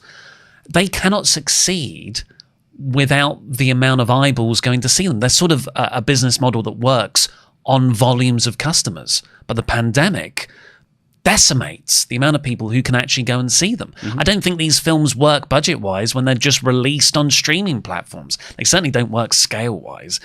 And it's like this.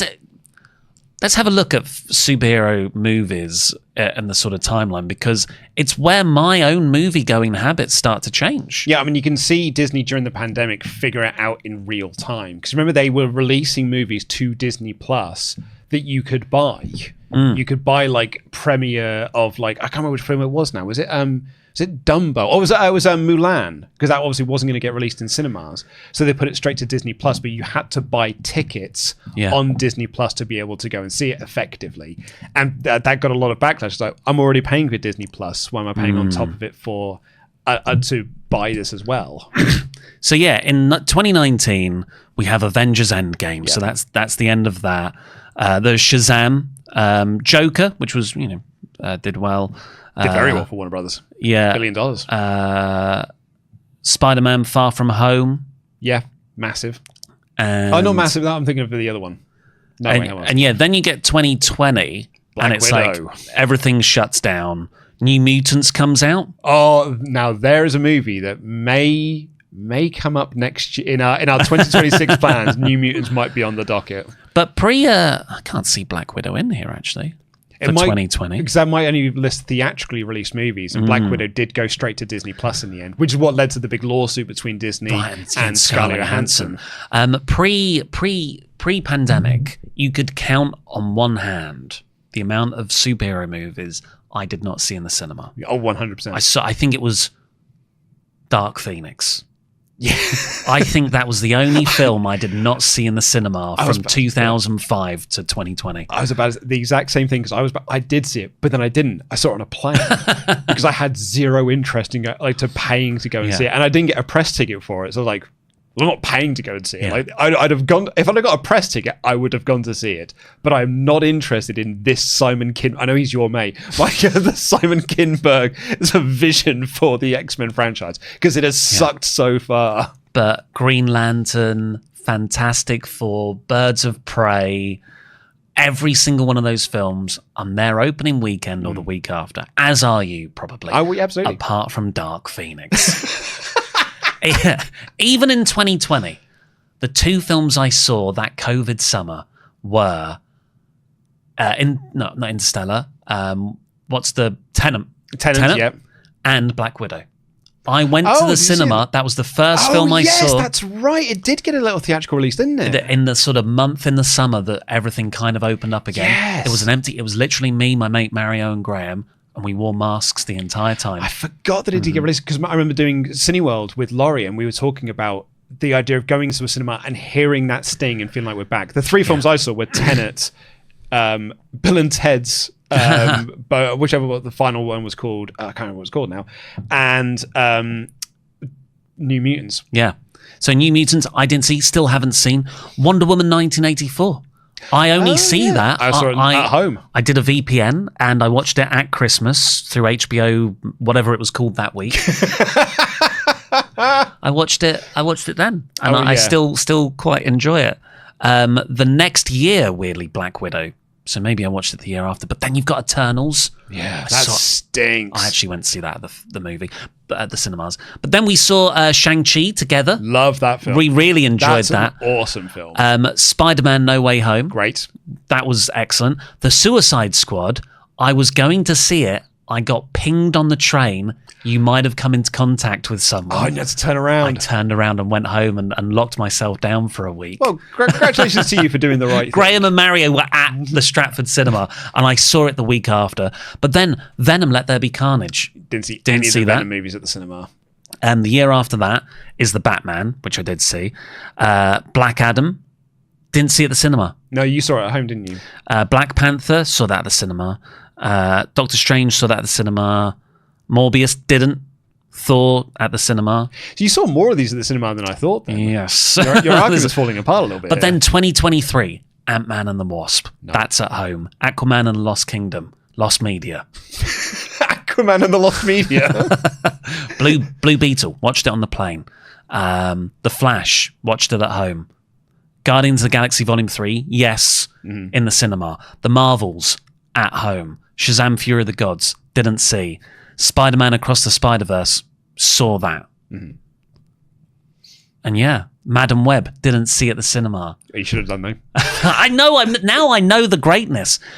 But yeah, okay, my point doesn't fully stand there. But I think it does, because your point stands within, that's the sign of superhero fatigue. Or like this idea that we have all got superhero fatigue post-Endgame, which is that they are not... There was a period of time when it was dominating everything. It was dominating all movie websites, it was dominating all movie podcasts. Now, post in an Endgame world, it's not as talked about as much. They are not the box office behemoths they once were, which is why Hollywood and studios are now looking to what is the next golden goose, which I said in 2017, 2016, 2017, I was like, it's going to be video game movies. And I thought it would come sooner. And I was a decade too early, which means I was actually wrong. But it is now looking to be video game movies because Nintendo got huge and Sony with Super Mario Brothers. Next year, it's Super Mario Brothers Galaxy. And they've just released the first images of The Legend of Zelda. I think The Last of Us being a hit on TV has spurned this. There are now more video game movies in development now than there have been for the past 30 years combined. Last of Us feels like a sort of Iron Man Dark Knight moment, doesn't 100%, it? In terms of treating it seriously. But yeah, so superhero fatigue plus cinema going habits have changed. People watch blockbusters at home more often than ever. Yeah, a movie doing $1 billion like in sort of 2017, 2018, like there was not all of them did, but way more did than you'd think. Now, if you do $1 billion, it's like, whoa. Like when Moana 2 did $1 billion, I was like, that's the secret sauce right there. And isn't it mad that Moana 2 did $1 billion at the box office because it wasn't supposed to be a film? It was a Disney Plus TV series that they just glued together into one film and it did $1 billion. That's why Bob Iger's the best. Boss Iger. But anyway, so they're making these moves because you mentioned earlier quite astutely as well, this is around this time when DC is a bit rudderless. They just are throwing things at the wall. The DCEU has fallen apart, but they're still green lighting and making movies within it. Some don't get released for tax reasons. It's quite sort of pointlessly so. We are also doing this new Flash era where Michael Keaton is going to come back as Batman for Batgirl and Batman Brave and the Bold. So we're doing all of that. But also we've got Matt Reeves doing his Batman movie. But also we've got Todd Phillips doing his Joker movie. And DC are just like, oh, actually, no, we're a multiversal place now. We're not just confined to one thing. We can have all these different pockets over here. You've got James Gunn doing the Suicide Squad and Peacemaker. Exactly, I was going to say that, which is tied to the DCEU, but not really tied to the DCEU. He's playing within his own sandbox. Did you see the Peacemaker reference in Black Adam? Yeah, I didn't know because I had to because I've never seen the TV show. But the way that character was introduced, I was like, okay, she is from something else. Quick Google. Oh, she's from Peacemaker. She was walking off screen, and I paused it and went, "That's hardcore." We'll get into that. So Hiram Garcia told Collider in July 2021, we're definitely focused now through building our own world. Obviously, Shazam does exist in the same universe as Black Adam, and there are some crossover elements you might feel in our movie. In terms of the details of how they'll all merge together, though, is still up for works. But I think it's safe to say that when Black Adam appears, no matter what universe you're within the DC multiverse, you are going to feel it. When it comes to the Black Adam universe, we have had discussions covering all gambits of what that could be like. So I can't say anything specifically, but obviously DJ, Danny and myself, along with all the Seven Bucks crew, is thrilled with our involvement in the DC universe, especially with Black Adam and Super Pets. Oh, I forgot about Super Pets. So did I until That's this not point on my list. Yeah, Super Pets was the other Johnson DC project to show that I can be in charge of the DC universe. With those two big properties and the tentacles that emerge from them, there are so many conversations happening as we figure out how to expand those universes and build them out. Every day there's a new discussion about the universe, and believe me when I say our ambitions are big. We're really excited to be part of the DC universe and bring more of their characters to life. And then The Rock's like, the whole red carpet premiere run for Black Adam is Superman, Superman, Superman. He said on the red carpet, I think the question is, should it be the showdown? I don't know if that's the way to go. And when fans watch Black Adam and they see the end and they really pay attention, as I know they will, as they pay attention to the words that we said, they pay attention to the nuance of the look, we'll let that lead us. We can't go right there away.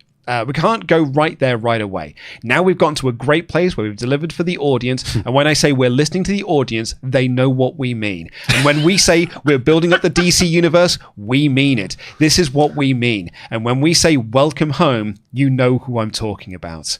He did an interview with Esto E's Combo. The fans will always guide you where you need to go. That's the new era I talk about in the DC universe. And in the DC universe, they haven't always listened to the fans in the past, but things are different. In Black Adam, things are different. That's why we can introduce the JSA. That's why in Black Adam, Superman, Batman, Aquaman, Wonder Woman, Flash, they all coexist in our world.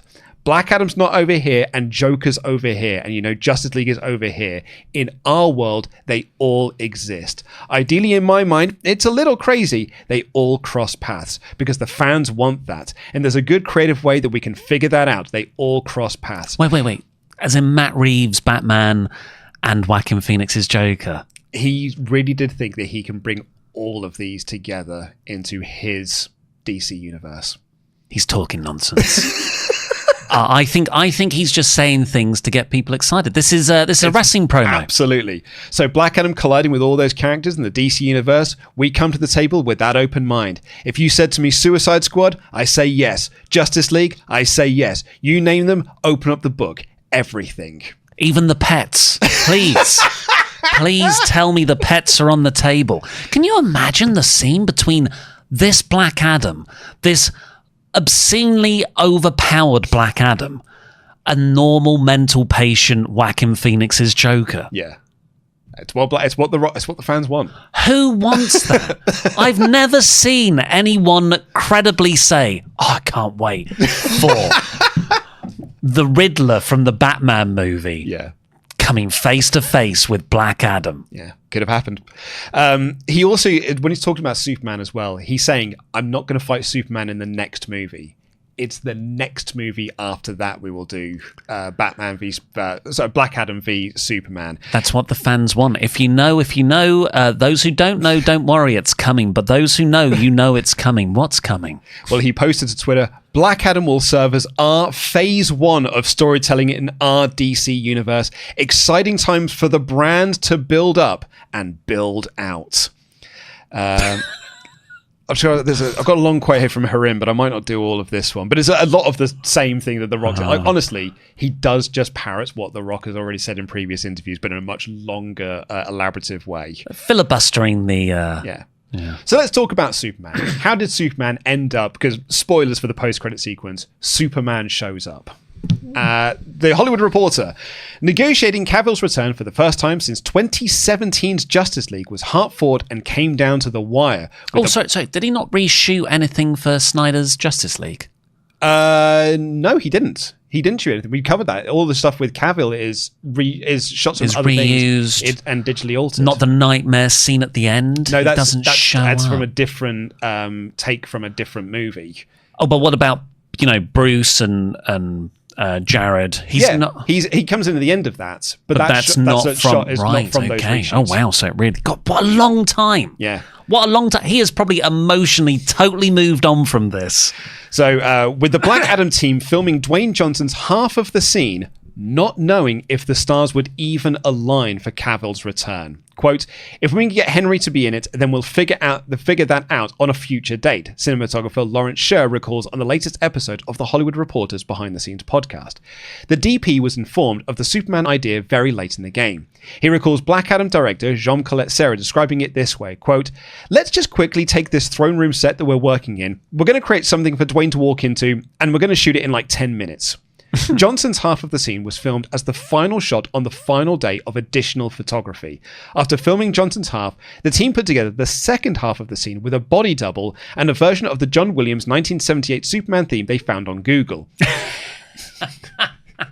I love how some of these end credit scenes, which are, it's stupid, but it's exciting. Mm-hmm. Just like The Flash with George Clooney getting out the limo and stuff. Yes. These are just thrown together.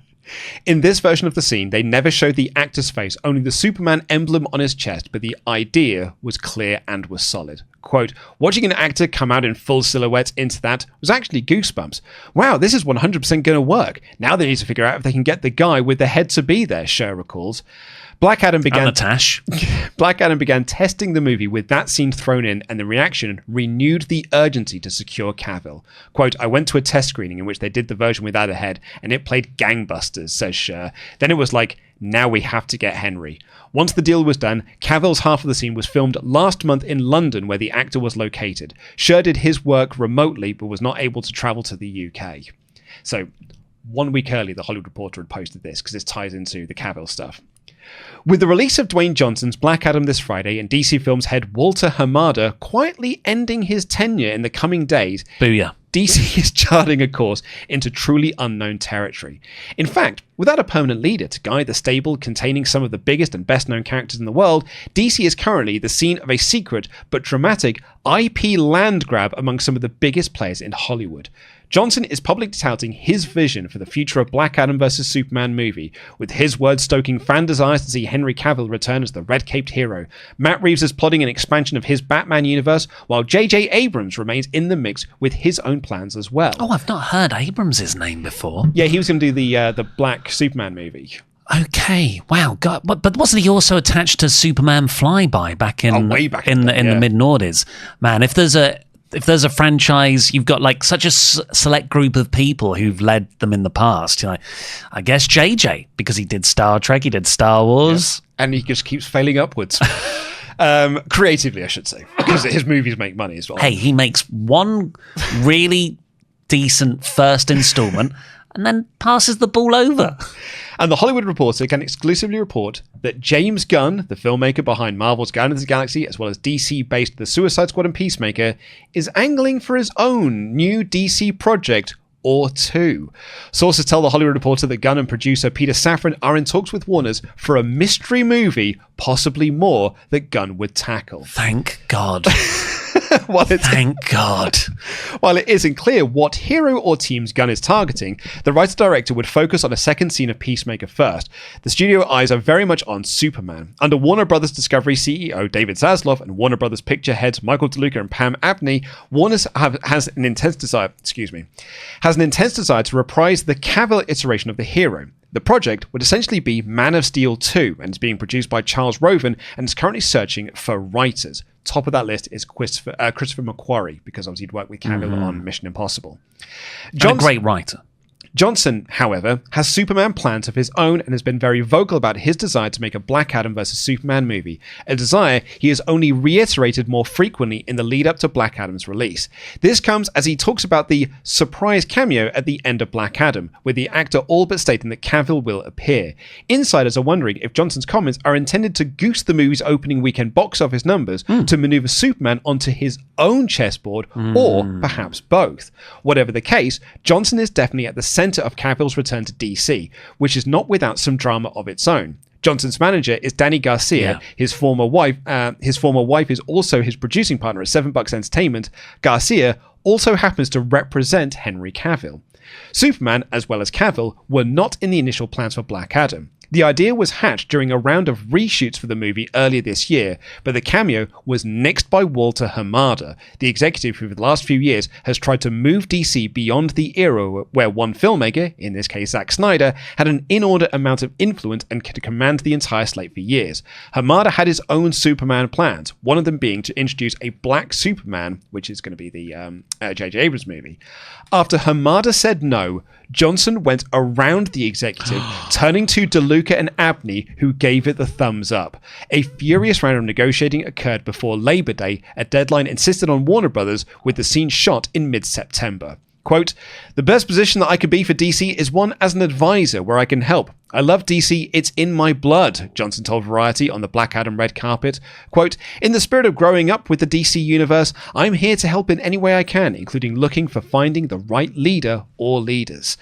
The search that marches on as even an IP continues to be taken off the board by power players. Quote, "Right now, it's the Wild West," says one insider. Quote, "Everyone is trying to grab as much as they can, and this is exactly what happens in a leadership vacuum." What a mess. What a fascinating... You're totally right, though, isn't it? It's a power vacuum. Yeah. People are literally using IP and characters like a chessboard. It's fascinating. Yeah. It really fit, and the way Rock's operating is very similar to how Triple H operates in WWE. So Cavill wasn't the only surprise cameo that was done in the reshoots, as Amanda Waller was not in Black Adam when they first shot it. No kidding. I mean, she's barely in it now. She's a Zoom link, but... I thought this feels like reshoots. And Aldous Hodge said originally there was an idea for her to jump in, but I think there was a scheduling conflict. So when we first shot the movie, she wasn't in it at all. We had a completely different scene. But then when we did the reshoots, I saw her name on the script and I said, "Oh shit." So I kept the secret for the better part of this year, and it's pretty awesome. And the interviewer points out, I thought it was a reshoot because you're not on screen when you say Amanda Waller's name. And he's like, yeah, that was ADR. That was ADR reshoots. Yeah, it's our friend, your friend of mine, ADR. Yeah. The Hollywood Reporter have noted as well that Cavill's contract for Black Adam is one-off. It is literally just a one-movie thing. He is not like on for more movies. This is just a one-term thing. However, The Rock then said on Instagram, you'll love this. We fought for years to bring you back. They always said no. But for Danny Garcia, Harim Garcia, and myself, no was never an option. We can intelligently and strategically build our DC universe, or we can't intelligently and strategically build our DC universe without the greatest superhero of all time, because for us, the fans will always come first. As wild as it sounds, I learned that fans first philosophy back when I was wrestling in flea markets for $40 a match, well before the bright lights of WWE. Welcome home, Superman. I'll see you down the road. And he posted a video to Twitter in November 22 where he said that Warner Brothers, quote, inexplicably and inexcusably did not want Cavill to come back. And then Cavill posted Instagram to say, I'm now officially back as Superman. It feels like a coordinated attack, doesn't it? Yeah. From the inside of DC. There are some more coordinated attacks or coordinated defenses, I feel, still to come within this. So he's not just saying, I, Dwayne Johnson, want Henry Cavill to come back. He's specifically saying Danny Garcia, Harim Garcia. Yeah, $7. $7. These are the people, industry. Like, he's not talking to the fans like he says he is there. That is a tweet designed for about 50 people who are high-level executives in Hollywood. But I think it's also dog whistling to fans who wanted Henry Cavill to come back to be like, they didn't want to... I got you Henry Cavill back. Me and my team, $7. We are the people that got Henry Cavill back for you. But what's the purpose of the dog whistling? It's to do that to the fans, to get the fans onto his chessboard. Absolutely. His side of the chessboard.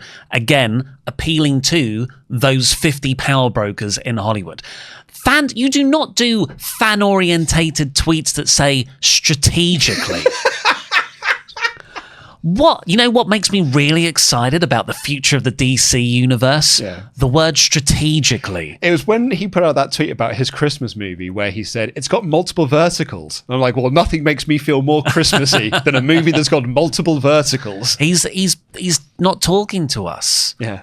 But I've always forgot to bring this up earlier. It's like, why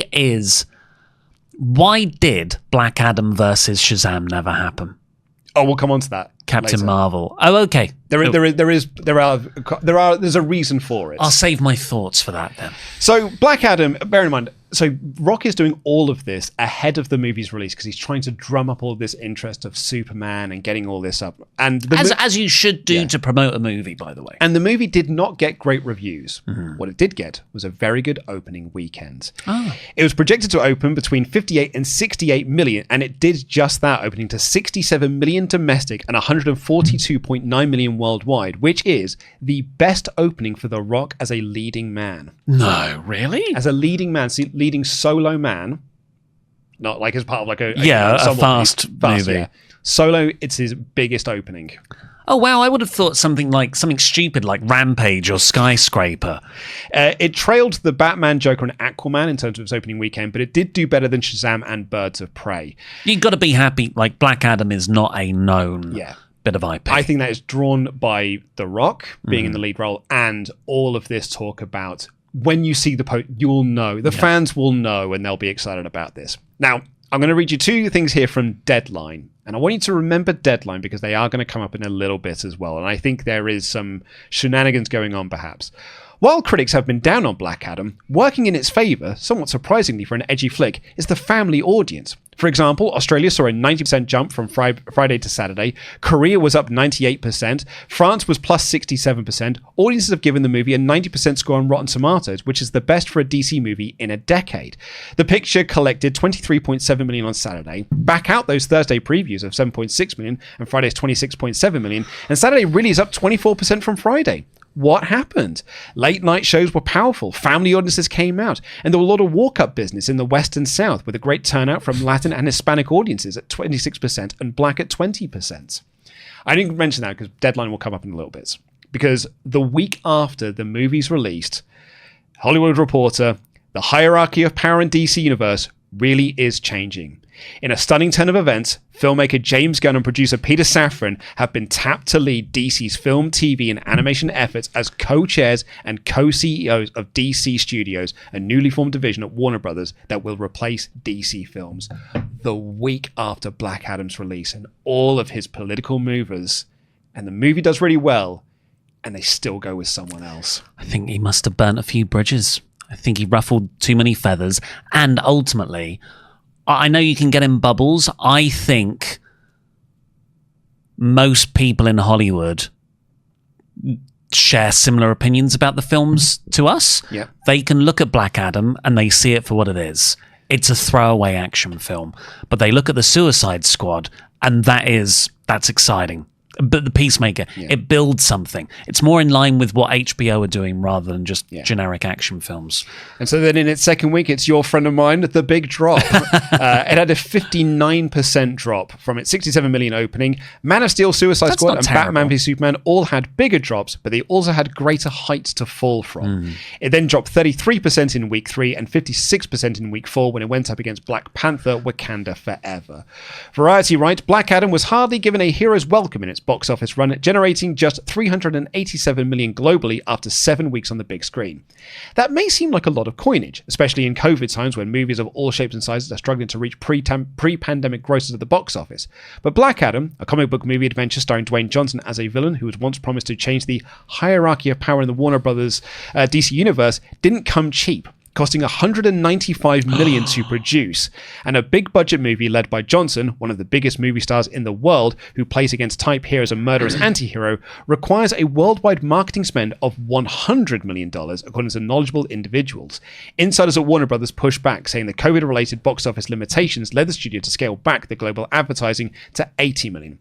As a result, the film needed to earn around $600 million worldwide to break even and to surpass that lofty benchmark to turn a profit, according to sources familiar with the financials. Yet box office experts believe Black Adam will stall out at less than $400 million globally, which is problematic since movie theater owners get to keep around half of those sales. Damn. Yeah, so on those Shazam box office numbers, it cost $85 million, so under half what this movie cost. Yeah. Made the same amount, 380 million. So Variety report that it's going to lose between $50 and $100 million in its theatrical run for Warner Brothers. Forbes had a really good write-up about this because Mark Hughes, who I think is a really good writer for Forbes, talks about how he thinks the for the fans marketing strategy is what backfired on Black Adam, because The Rock spent so much time saying this is for comic book fans that it turned away a lot of the second week, third week audience who then didn't get the word of mouth. Interesting. So it's an interesting idea because he was like, he put so much focus on Superman that it kind of turned people off. But then The Rock tweeted out, waited to confirm with finances before I shared this excellent Black Adam news. Our film will profit between 52 million and 72 million. Fact, at almost 400 million worldwide, we are building a new franchise step by step, Captain America 370 million for the DCEU future. Wait. This is after the report that Gunn's taken over. Yeah. It's such a desperate tweet, isn't it? Especially saying fact. Yeah, fact. And the first Captain America movie did 370 million. And we did better than that. Yeah, 15 years ago. That's exactly what everyone said. I was like, why are you comparing this to a film that came out a decade ago? And probably cost a fraction of the amount. Cost to make. And he linked to a Deadline article. And that Deadline article reads, there's some snarking going on out there that Black Adam is poised to lose 50 to 100 million, and that simply just is not true.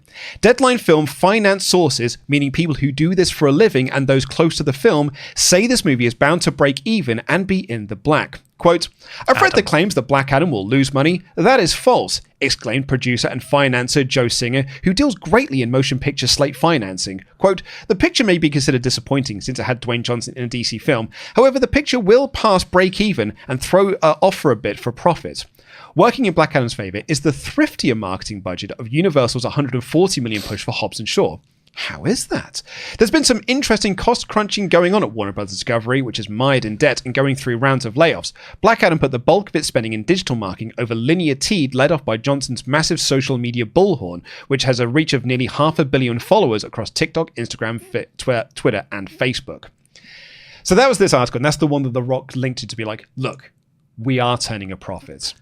And Gizmodo, in response to this, said, he linked to the aforementioned Deadline article, which cites, quote, film finance sources, meaning people who do this for a living and are close to the film, a very peculiar way of framing those sources. After going through the math to explain the modest profit the film would turn, the article additionally cites, quote, merchandise as a form of back-channel profit in an attempt to shore up Black Adam's potential to make money instead of lose it, which is true, but doesn't affect the dire box office numbers one bit, and really isn't something worth counting on in the conversation at all. So this is why you brought up Deadline earlier.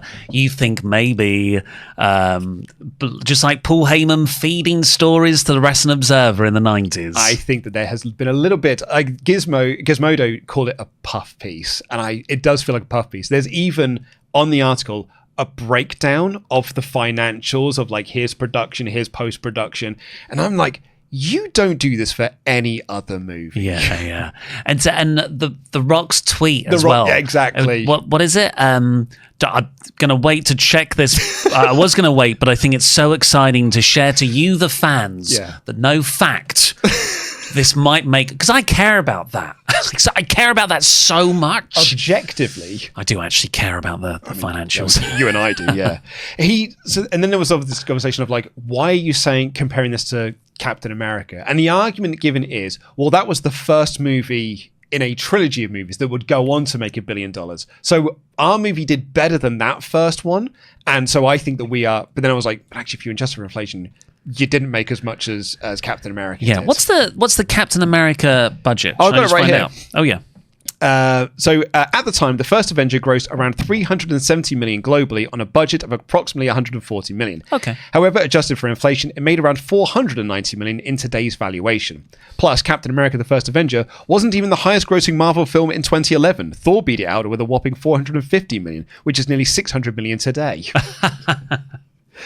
So, the future of Black Adam. Rock was still talking about sequels as of November. So like give it a rest. Comes out in October. November, he's like, power of change. The power of change is coming. We're going to be doing sequels to this. I feel like The Rock is someone, particularly with like, you know, the mythology of putting the $7 framing it on the wall. Yeah. He seems like a guy who subscribes to that very uniquely American mindset of, if I just visualize and work hard enough, I can make anything happen. Yeah. Which we don't have as Brits. We're a bit more cynical. We don't even try. So I think even what's this? This is like a month after DC are like, we're going with James Gunn. Yeah. The Rock is like, I can make this happen though. Sheer I force can of will. Work with them. Mm-hmm. It took me a decade to get this movie made. It will take me another decade to get me and Henry Cavill. He's still pushing me, and that's where the money's going to be. But then in December, the Hollywood Reporter reported that Wonder Woman 3 had officially been cancelled as part of this new DCEU. The Cavill situation is a little bit more thorny, as the actor made a cameo in Black Adam, the DC-centric movie released in October. The Monday after the movie opened, Cavill posted a video on Instagram where he announced, "I wanted to make it official, I am back as Superman." And at the time, he was not incorrect. Warner Brothers was indeed developing a sequel to 2013's Man of Steel and actively meeting with writers. Andy Muschietti, who directed The Flash, even expressed interest in sitting behind the camera for something that would brought a tone similar to the hopeful and heroic colours of the 1978 movie directed by Richard Donner, considered a benchmark in the comic book movie. In fact, the current leadership team at Warner Brothers, Michael DeLuca and Pamela Abdy, did desire one more go-around of the Snyderverse heroes, possibly having another Justice League with those actors. But that was before Gunn and Safran began formulating their new and still in flux plan. Also unlikely is a sequel to Black Adam. Despite the hype surrounding the movie of launching a new corner of DC, a lot of it led by star Dwayne Johnson, the movie only grossed $385 million worldwide. And insiders at the studio say the movie, which cost more than $190 million to produce, two sources peg it actually costing $230 million, not including marketing, will be lucky to break even considering ancillary revenue. Even if the movie does eke out a minimal profit, any follow-ups' inherent rising costs dim the prospect of a sequel. Johnson hoped to carve out his own piece of the DC pie, but multiple sources say his playing up the returning Cavill and his own involvement with DC may not be endearing him to new management. Johnson and Cavill are both managed by Danny Garcia, who's also Johnson's producing partner. The perception of Adam turning a profit is not a conflagration and not being waged for the public, with Johnson tweeting the movie would net 50 million after Variety Story, the movie would lose 50 million theatrically. So yeah, all of The Rock's blustering probably did hurt his chances, because then on December 2022, Rock put out the following statement. I wanted to give you a longer-awaited Black Adam update regarding the character's future in the new DC universe. James Gunn and I have connected, and Black Adam will not be their first chapter in storytelling. Will not be their first chapter. However, DC and Seven Bucks have agreed to continue exploring the most valuable ways Black Adam can be utilized in future DC multiverse chapters.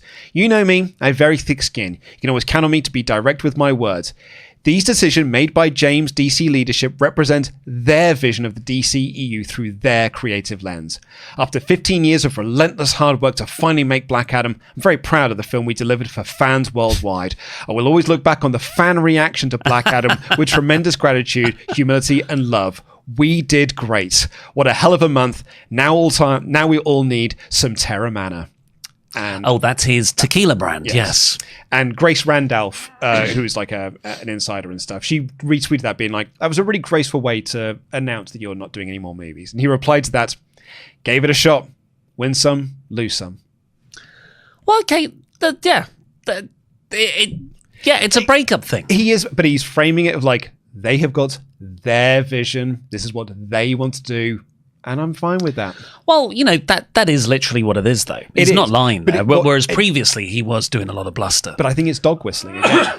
I think it is to try and get his fans to rally against this James Gunn era in the same way that the Snyder Bros were trying to rally against the new Superman movie, to be like, no, we need to make sure this movie tanks the box office, because that way we can get Henry Cavill back as Superman and get the Snyderverse reinstated. Yeah, and probably also a bit of, hey, the 50 people I actually care about, the Hollywood power brokers, when the Gun stuff starts to underperform, their vision, I had nothing to do with that. Yeah. I'm over here waiting. I had some great ideas. Yeah, I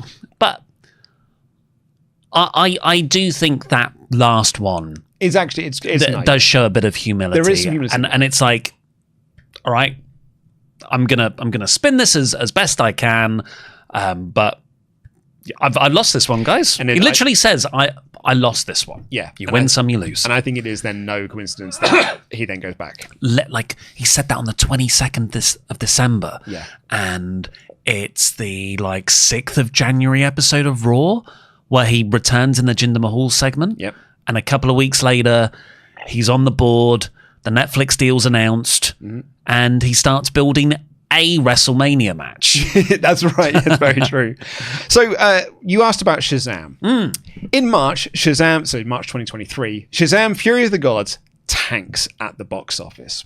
This is before Black Adam. This is after Black Adam. Oh, wow. It comes out 4 months after Black Adam. The Wrap Report. The underwhelming 65 million worldwide debut for Shazam Fury of the Gods is another black mark for the DC Universe, the second-string superhero stable. But there's another villain. Insiders told The Wrap, Rock the Dwayne Johnson, who's behind the scenes maneuvering to boost another DC property, Black Adam, in which he starred, may well end up tanking both franchises. To be clear, DC has a host of problems that aren't Johnson's fault, which is why Warner Bros. Discovery is attempting to reboot under James Gunn and Peter Safran. But in trying to shape Black Adam as the new center of the DC Universe, a strategy that failed to bolster Black Adam and undercut the once promising Shazam franchise, Johnson may have kneecapped both, painting a portrait of a celebrity who put his own brand before the work. Johnson did plenty of work in public to undermine Shazam, chiefly by promoting a face-off between Black Adam and Superman instead of the more canonical link between Zachary Levi, played by the former pro wrestler's own character. Privately, he vetoed a planned post-credit scene in Black Adam, which would have seen Shazam recruited by Aldous Hodge's Hawkman and other costumed heroes into the Justice Society of America. Which makes sense because Captain Marvel is one of those sort of OG names. The Wrap can report exclusively thanks to disclosures by two high-level Hollywood insiders. There's plenty of blame for the underwhelming grosses of Black Adam and Shazam Fury of the Gods, including middling reviews and the mixed message sent by the DC Studios revamp. Like the Lego movie, Shazam 2 might be another example of a movie where the audience saw the original as a family-friendly affair, but perceived the sequel as a kid flick with limited appeal. Still, Johnson's public and private actions seem to play an undeniable role. Quote, Dwayne sells himself as bigger than the movie, end quote, said a high-ranking Hollywood executive who asked for anonymity in order to discuss the talent matters frankly while speaking to the Wrap. Quote, he's one of few people who always thinks he's the most important person in any situation or room. That plays into the kind of franchises that Johnson usually spearheads, like the movie based on Rampage, a remake of the cinematic adaptation of Jules Verne's novel The Mysterious Island, or Jumanji. Problems arose when Johnson entered a franchise that was bigger than him, like the Fast and Furious series, where he clashed with the franchise architect Vin Diesel, or Baywatch, where his star power couldn't save an expensive film built on a weak IP. As the architects of Universal's cancelled Dark Universe or Warner Brothers' King Arthur and the Legend of the Sword might tell you, you don't promise a cinematic universe before you have a hit like Marvel did with Iron Man. Johnson spiked plans in the mid-2010s to make a film featuring both Shazam and Black Adam in favour of two separate movies. That worked out well for Levi's acclaimed and successful first Shazam movie. As a dark, violent and unapologetic rock'em sock'em actioner, it was the right call for Black Adam as well. The issue came with Johnson going rogue and implicitly maligning the Shazam franchise without checking to see if anyone wanted to see Black Adam vs Superman. Maybe Johnson mistook the online conversation about Cavill's run as Kal-El as real-world interest, or he didn't realise that online discourse about Zack Snyder's first 3 DC films are partially a bot-driven mogul minority. Perhaps he didn't care. Either way, the actor spent October and September selling the notion that bringing back Henry Cavill as the last son of Krypton was what the fans wanted. The narrative was framed in a way as to further fan the flames of an ongoing civil war between those in the so-called Snyderverse and the mainstream DCU. New DC Studios co-chief and Shazam producer Peter Safran resurfaced a version of the post-credit sequence Johnson vetoed, and it now exists as a mid-credits cookie in Fury of the Gods. But Johnson nixed the use of Black Adam actors, and the scene now plays with Jennifer Holland and Steve Agee from Suicide Squad and Peacemaker. So yeah, in the post-credits or the mid-credits for Shazam Fury of the Gods, supposed to have the Justice Society. Wow, and he stopped all of them. He stopped all of them from being in the movie. By alienating, this is a quote, by alienating the established property and his character was born out of and refusing to integrate with other established characters, Johnson systematically crippled 2 franchises and has harmed DC in the process, another Hollywood insider told The Wrap. So The Rock denied access, and David F. Sandberg had to make a last-minute decision on who to have as the mid-credit sequence. The Rock did not allow Zachary Levi to have a cameo in the post-credit sequence for Black Adam either. And then Zachary Levi reposted this article to his Instagram stories with the caption, "The truth shall set you free." And then obviously this was after Fury of the Gods came out? Yeah. And then after that kicked off a storm, he had to go on Instagram Live to say he wasn't blaming anyone. He only shared the article, quote, because I do not want to be blamed for things that are not on me. He then told Entertainment Tonight Canada that he's not seen Black Adam and isn't in a rush to do so.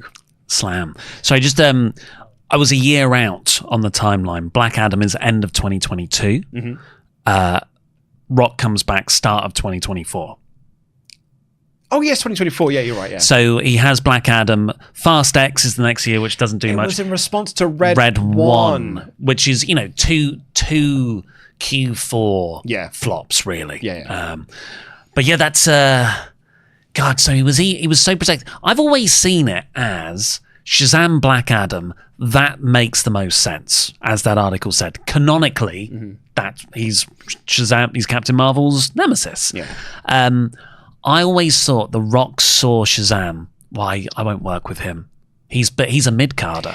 There is a quote actually in one of the articles, I think I've got it here actually, where he did say like he just thought it was silly and he did not like Shazam, and he just found it like, I don't want to be part of that universe. This is The Rock going, well, I'm not going to have a whole like world championship feud with Val Venus. Yeah. I'm going to I should work with Stone Cold Steve I Austin. want to work with the top stars. He's trying to find his forever foe. Yeah. And, you do not get a bigger name value than Superman. So there's a really good article posted by Variety in January 2023 titled Secret Meetings, Tequila and Black Adam vs. Superman, How Dwayne Johnson's Bid for DC Power Flamed Out. I won't go into the whole thing now because we've gone for quite a while on this episode already. But basically, he had a direct pitch meeting with David Zaslav for a multi-year plan for Black Adam and the Cavill-led Superman, in which the two properties would interweave to finally set up Superman versus Black Adam. Who wanted Cavill back as well? Snyder Bros. But they're bots. And I should say as well, when I say Snyder Bros, they wanted Zack Snyder back. Yeah. I don't think anyone... I shouldn't say anyone. Very few people actually really rate Cavill's Superman performance. I find him super weird and a bit psychotic. But I think that's also the direction that it is the direction, but I don't think he's a good Superman. Dwayne Johnson was like, he's the greatest Superman ever. That's his take on things. I think watching the end of Black Adam, that P-Cred sequence, that is the first time I've watched it since I've watched Gunn's Superman films, or film. I've just watched it 3 times, so I feel like it's multiple. And the director's commentary now, so that's technically 4 times. Nice. He says nothing of note. I remember when director's commentaries used to be good. Yeah.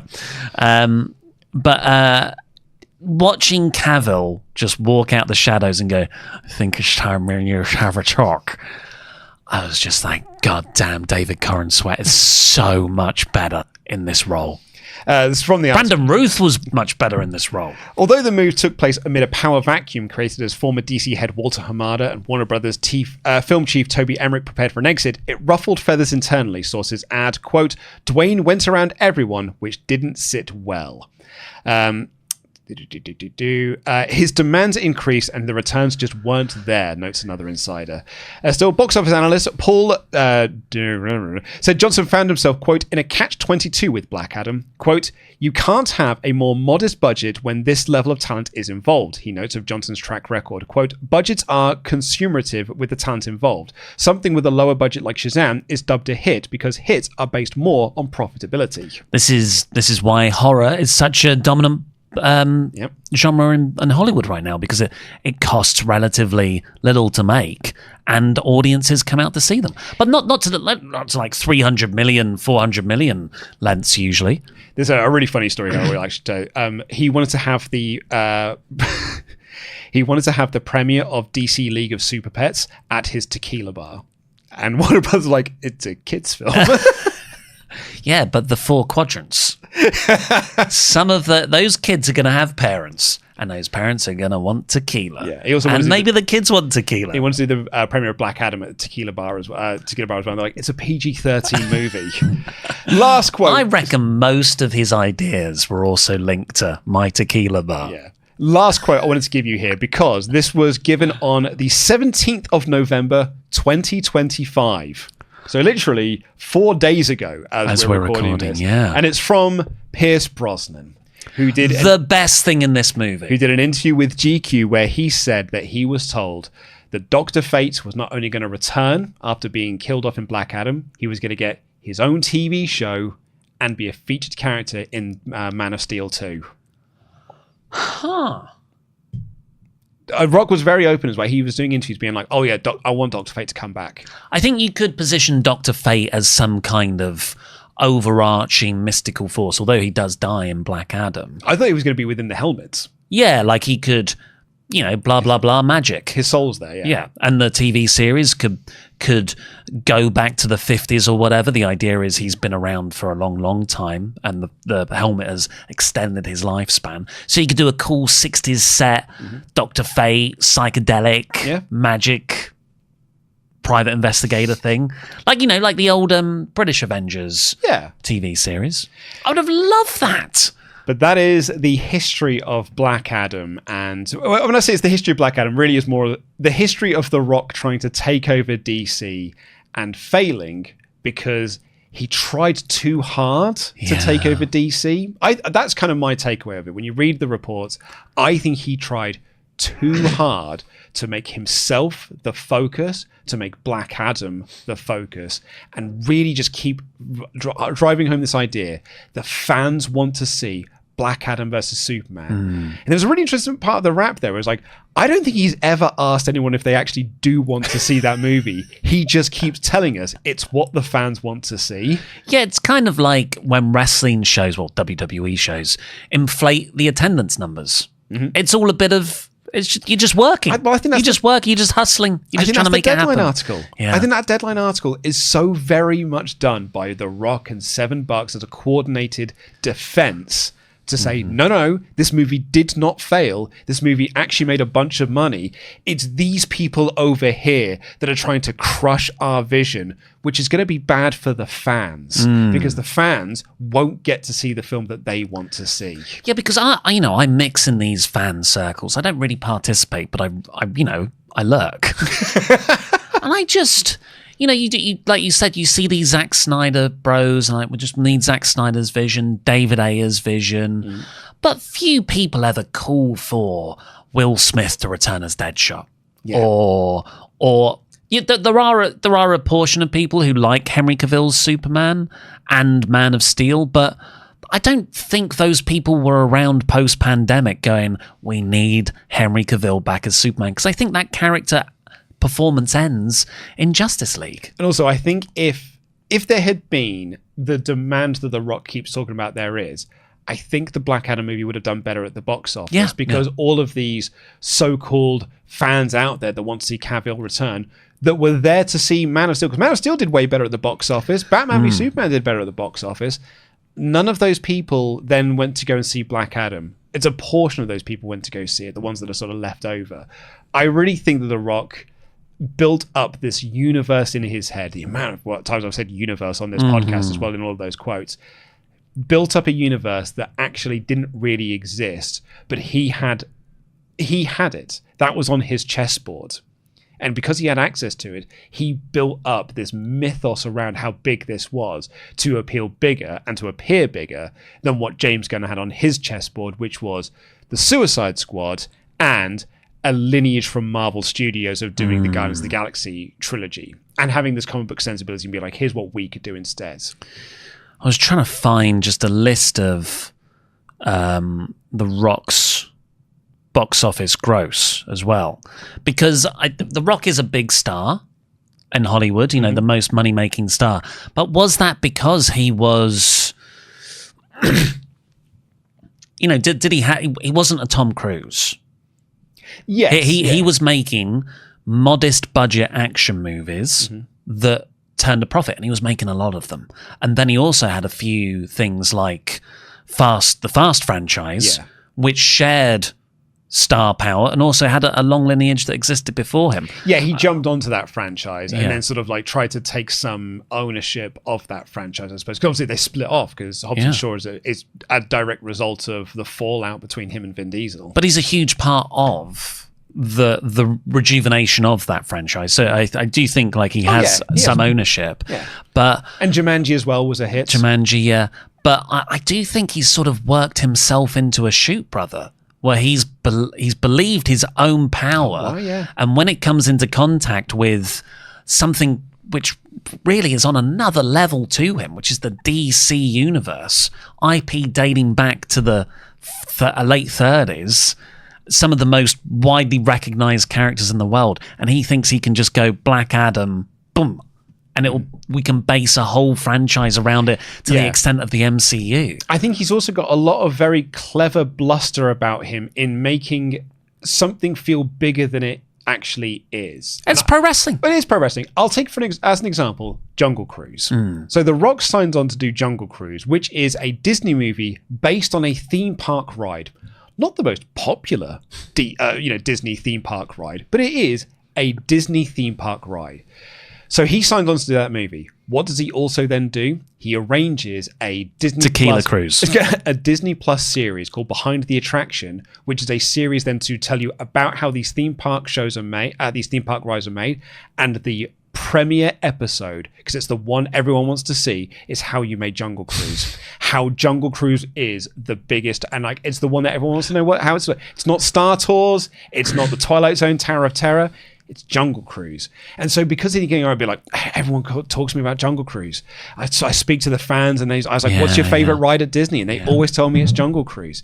He's very good at making what is quite a low-level property feel like it is the thing that all fans are talking about. He mythologizes. And like just at $7 is based on the mythology of Dwayne Johnson. And I was talking to Dave Bradshaw about this. If anyone is not a wrestling fan, he's a British wrestling commentator. I was talking to him about The Rock's quote in that I read out earlier, where it's like, I was wrestling for months before WWE, or, the toiling on flea markets for $40 a match. And Dave was like, what, that 1 month where he wasn't in WWE as a wrestler? He's like, he's Hulk Hogan now. He has built up, you're right, mythologizing. I think he builds up a narrative in his own world, then works himself into that shoot where that now is the world that does exist. And that his reality then clashes with another reality, which is the actual reality. Because I think Pat Patterson and a few others see The Rock's potential, and they send him down to like Memphis, I think, with Jerry Lawler. So that's the flea market. Does a couple of months, I think, worked for maybe one other indie.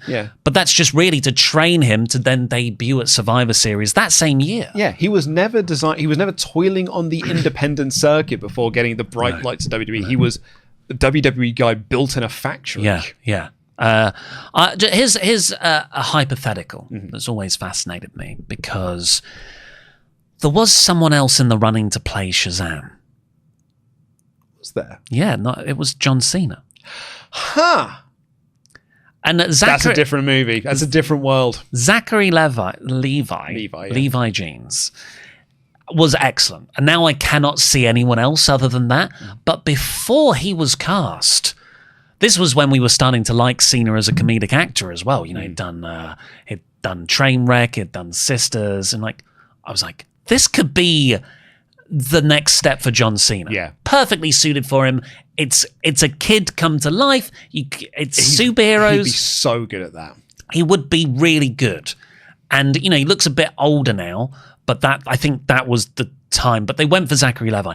But you could have built to John Cena's Shazam versus The Rock's Black Adam. The Rock would have been all over that, because he'd have been able, I can sell this. I can sell this to executives. And then I don't think he gets sidetracked with Superman. No. Because then it's like 3 times in a lifetime. You've seen them wrestle twice at the biggest grossing WrestleManias of all time. And now they're going to do it in DC. I think if that happens, there's 2 points you can point to. Him getting cast in 2008 or 2007, 2008. If that doesn't happen, The Rock's not even The Rock's not even part of this DC conversation. This whole thing, DC's in my blood, BS. It's in your blood because it's in your best interest. I don't think he's that big a fan. No, of course he's not. Of course not. He can sit there until the cows come home. I read all those Black Adam bullshit. Do you think I reckon he's the guy in the meetings going, Jeff Johns, I want Dr. Fate. I've read all the Dr. Fate comics. Absolutely, he's one of my faves. I think you can point to that, and you're absolutely right. John Cena not being cast as Shazam, that changes everything. Because if that happens, do you know what The Rock's doing? I want to do. I should be in the Shazam movie. I'm in the post credits. I've got to be either the lead villain in this one, or I've got to be in the post credits to build to the next movie where I am the lead villain. We can still do my own solo movie, but we have got to build to us eventually clashing on screen. And I'm surprised it's what the fans want. But that is what the fans want. Well, actually, Shazam versus Black Adam is what the fans wanted. I'm surprised he didn't.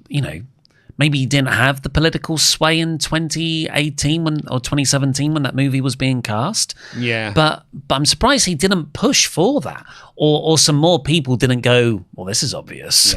But it's interesting how who is the enduring force in DC. It is John Cena.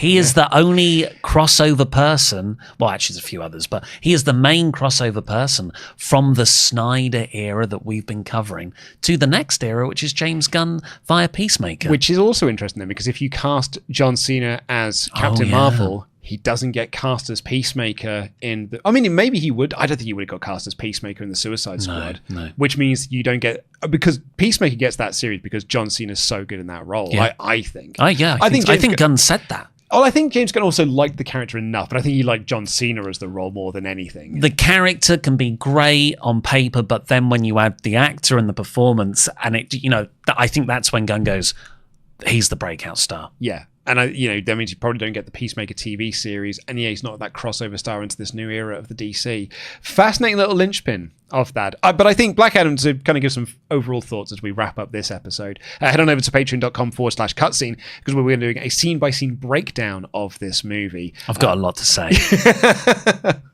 But my final thoughts on this movie is, I think it's one of those examples like King Kong versus Godzilla or Freddy versus Jason. The making of the movie is actually more interesting than the movie itself. Like, it's totally fine as a movie. It is so forgettable.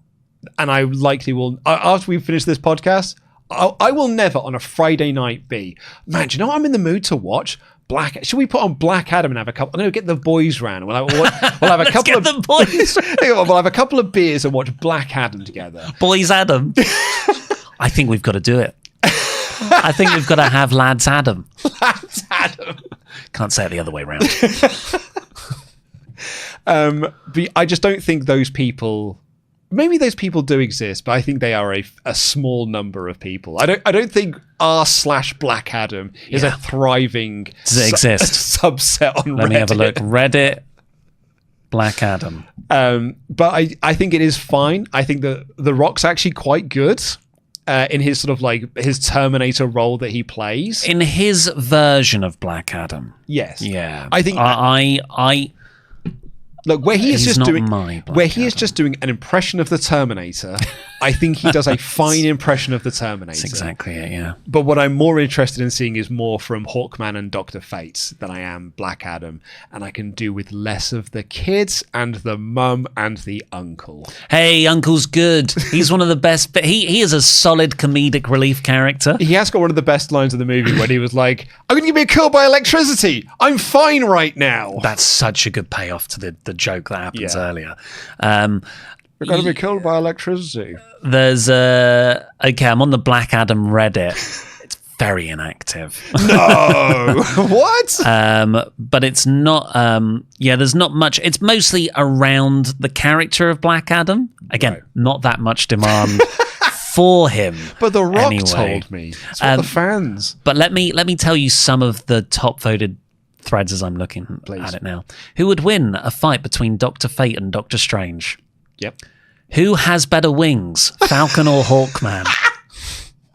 Who would win in a fight between Ant-Man and Atom Smasher? No! It's derivative. Yeah. This is a derivative film. Yeah. Shall I get the big board? Yes. Just to tease to see where it. If I can add some more like derivative stuff that's in this movie, because we're going to cover it in the scene by scene breakdown. Eternium is just vibranium. It's vibranium, and it is also kryptonite because it hurts him. Yeah. Yeah. Well, I always thought that the reason why he wanted to be Black Adam so much is because he couldn't be Superman, and then so he just made himself as much like Superman as he possibly could do.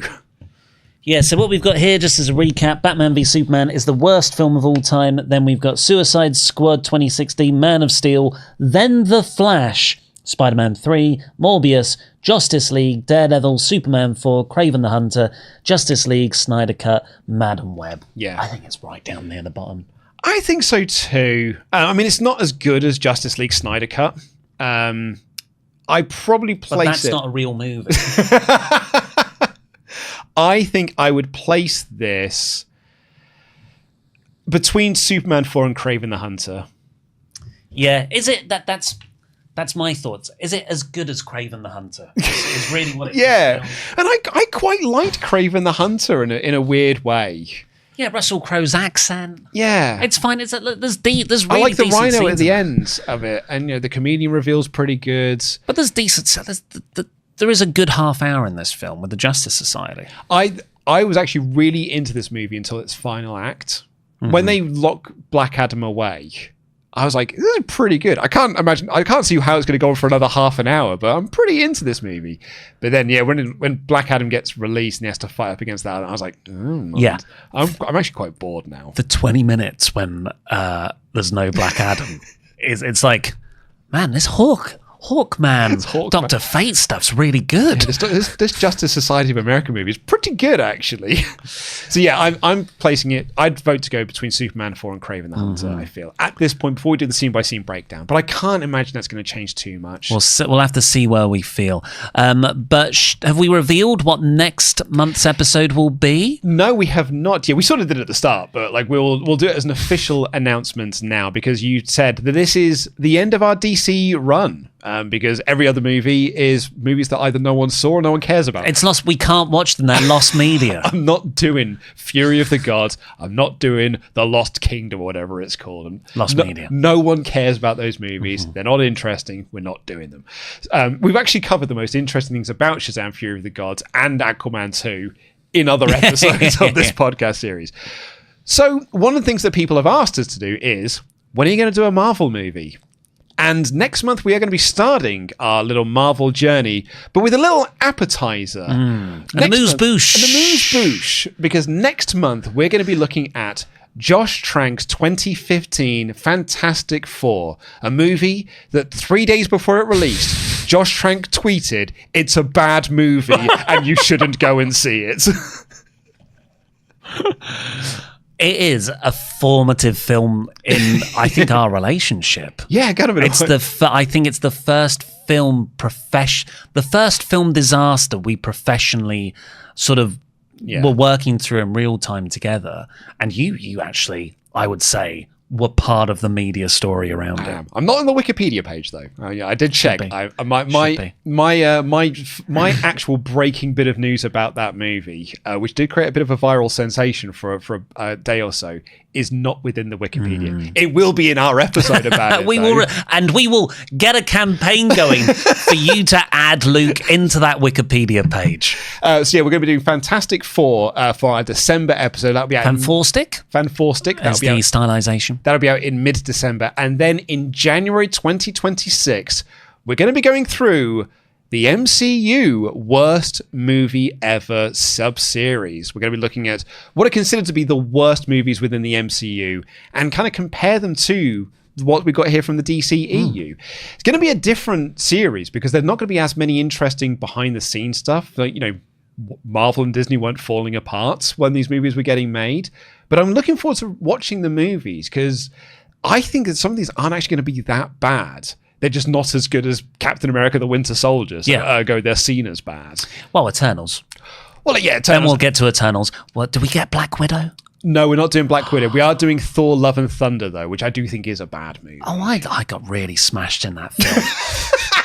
I got totally hammered, appropriately. Yeah, appropriate. And I came out, and apparently I was talking too loud. Not in the film, but in the cab home with my partner about how good it was, and she wasn't that impressed with it, and I got angry.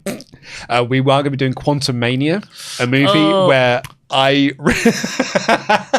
stretching my face out for podcast listeners. A movie where I will bet dollars to donuts that none of the actors were on set at the same time. Everyone is green screened in against other people. Bill Murray is here. Iron Man 2 is on the list. Thor the Dark World, I think, is on the list. Yeah, Eternals we're going to be looking at as well. So we're going to be doing that. And then in the second half of the year, we'll cue this up now. We're going to do an X-Men series, looking at all of the bad X-Men movies. And that will take us through to the end of 2026. So exciting. I'm looking forward to doing the X-Men movies in particular. I'm really looking forward to doing Wolverine Origins. And I was reading up on the Fantastic Four stuff yesterday. Fanforstic, do apologize. And I was like, I forgot so much about this. And actually, brilliantly as well, Polygon did a really good write-up of it with an interview with Josh Trank where he's reflecting upon the fantastic... because he got put in movie jail after Fan Four Stick. So, yeah. He was going to make a Star Wars film. He's going to make a trilogy of Star Wars movies. And, he got put in movie jail for a bit. So, yeah, all of that is coming next month here on Cutscene. But if you want more of Black Adam, and who wouldn't? The fans want to see it. Then head on over to join the rest of the fans at patreon.com/cutscene, where we're going to be doing a scene-by-scene breakdown of Black Adam starring Rock the Dwayne Johnson.